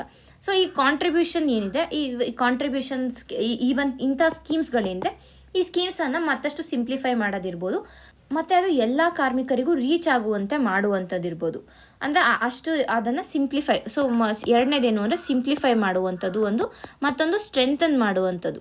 ಸ್ಟ್ರೆಂಥನ್ ಯಾವ ರೀತಿಯಾಗಿ ಅಂದರೆ ಎಲ್ಲರಿಗೂ ಅದರ ಒಂದು ಅವೇರ್ನೆಸ್, ಅದರ ಕುರಿತಾಗಿ ಜಾಗೃತಿಯನ್ನು ಮೂಡಿಸೋದ್ರ ಮುಖಾಂತರ. ಸಿಂಪ್ಲಿಫೈ ಹೇಗೆ ಅಂತಂದರೆ ಒಂದು ಪ್ರಾಸೆಸನ್ನು ಸಿಂಪ್ಲಿಫೈ ಮಾಡೋದಿರ್ಬೋದು, ಇಲ್ಲ ಒಂದು ಕಾಂಟ್ರಿಬ್ಯೂಷನ್ಸ್ ಏನು ಕೊಡ್ತಾರೆ ಅವುಗಳನ್ನು ಸಿಂಪ್ಲಿಫೈ ಮಾಡೋ ರೀತಿಯಾಗಿ ಮಾಡಬೇಕು. ತದನಂತರ ಏನು ಅಂದರೆ ಫಿನಾನ್ಷಿಯಲ್ ಲಿಟರಸಿಯನ್ನು ಎನ್ಶೋರ್ ಮಾಡುವಂಥದ್ದು. ಫಿನಾನ್ಷಿಯಲ್ ಲಿಟ್ರಸಿ ಯಾರಿಗೆ, ಈ ಇನ್ಫಾರ್ಮಲ್ ವರ್ಕರ್ಸ್ ಏನಿರ್ತಾರೆ ಅವರಿಗೆ ಫಿನಾನ್ಷಿಯಲ್ ಲಿಟ್ರಸಿ ಬಗ್ಗೆ ಇರ್ಬೋದು, ಇಲ್ಲ ಈ ಡಿಜಿಟಲ್ ಪ್ಲ್ಯಾಟ್ಫಾರ್ಮ್ಸ್ ಈ ಶ್ರಮಲ್ಲಿ ಎನ್ರೋಲ್ ಆಗಿ ಅನ್ನುವಂಥದ್ದಿರ್ಬೋದು, ಅವುಗಳ ಕುರಿತಾಗಿ ಮತ್ತಷ್ಟು ಮಾಹಿತಿಯನ್ನು ನೀಡುವುದನ್ನು ಇಲ್ಲಿ ನಾವು ಮಾಡಬೇಕಾಗುತ್ತೆ. ಇವುಗಳ ಜೊತೆಗೆ ಇನ್ಫ್ಲೇಷನ್ ಲಿಂಕ್ಡ್ ಬೆನಿಫಿಟ್ ಸ್ಕೀಮ್ಸನ್ನು ಕೊಡಬೇಕು. ಅಂದರೆ ಈಗ ಏನು ಹಣದುಬ್ಬರ ಆಗ್ತಾ ಇದೆ, ಈ ಹಣದುಬ್ಬರಕ್ಕೆ ಲಿಂಕ್ ಮಾಡಿ ಒಂದು ಪೆನ್ಷನ್ ಸ್ಕೀಮನ್ನು ಕೊಡಬೇಕಾಗುತ್ತೆ. ಸೊ ಇದರಿಂದ ಏನಾಗುತ್ತೆ ಅಂತಂದರೆ ಅಟ್ ಓಲ್ಡ್ ಏಜ್, ಇವಾಗ 1000 ರೂಪೀಸ್ ಇದೆ ಅಂದರೆ ಇನ್ನೂ ಒಂದು 10-15 ವರ್ಷ ಆದಮೇಲೆ ನಾವು ನೋಡೋಕ್ಕೆ ಹೋದರೆ ಆ 1000 rupees value will be equal to 5000 or 10,000. So ಆ ರೀತಿಯಾಗಿ ಇನ್ಫ್ಲೇಷನ್ ಲಿಂಕ್ಡ್ ಆಗಿರುವಂಥ ಒಂದು ಬೆನಿಫಿಟ್ಸನ್ನು ನೀಡಬೇಕು. ಇದರಿಂದ ನಾವೇನು ಮಾಡ್ಬೋದು ಅಂತಾರೆ, ಮುಂದೆ ಏನು ಈ 350 ಮಿಲಿಯನ್ನಷ್ಟು ಜನ ಓಲ್ಡ್ ಏಜಲ್ಲಿ ಇರ್ತಾರೆ, ಆಗ ಭಾರತದ ಒಂದು ಎಕಾನಮಿಗೆ ಅದು ಬರ್ಡನ್ ಆಗೋದಿಲ್ಲ. ಬಿಕಾಸ್ ಪೆನ್ಷನ್ ಸ್ಕೀಮ್ ಈಗಲಿಂದ ನಾವು ಅದನ್ನ ಅದರಲ್ಲಿರುವಂಥ ಪ್ರಾಬ್ಲಮ್ಸನ್ನು ರಿಸಾಲ್ವ್ ಮಾಡಿಕೊಂಡು ಪೆನ್ಷನ್ ಸಿಸ್ಟಮನ್ನು ನಾವು ಸ್ಟ್ರೆಂಥನ್ ಮಾಡ್ಕೊಂಡು ಹೋದಾಗ ಫ್ಯೂಚರಲ್ಲಿ ಭಾರತದ ಒಂದು ಎಕಾನಮಿ ಮೇಲೆ ಬರ್ಡನ್ ಆಗೋದಿಲ್ಲ. And at the same time senior citizens can live with dignity ಅನ್ನುವಂಥದ್ದು ಈ ಒಂದು ಆರ್ಟಿಕಲ್ನಲ್ಲಿ ಹೇಳ್ತಾ ಇದ್ದಾರೆ. ಇಷ್ಟು ಈ ದಿನದ ಆರ್ಟಿಕಲ್ಗಳಾಗಿವೆ. ಧನ್ಯವಾದಗಳು.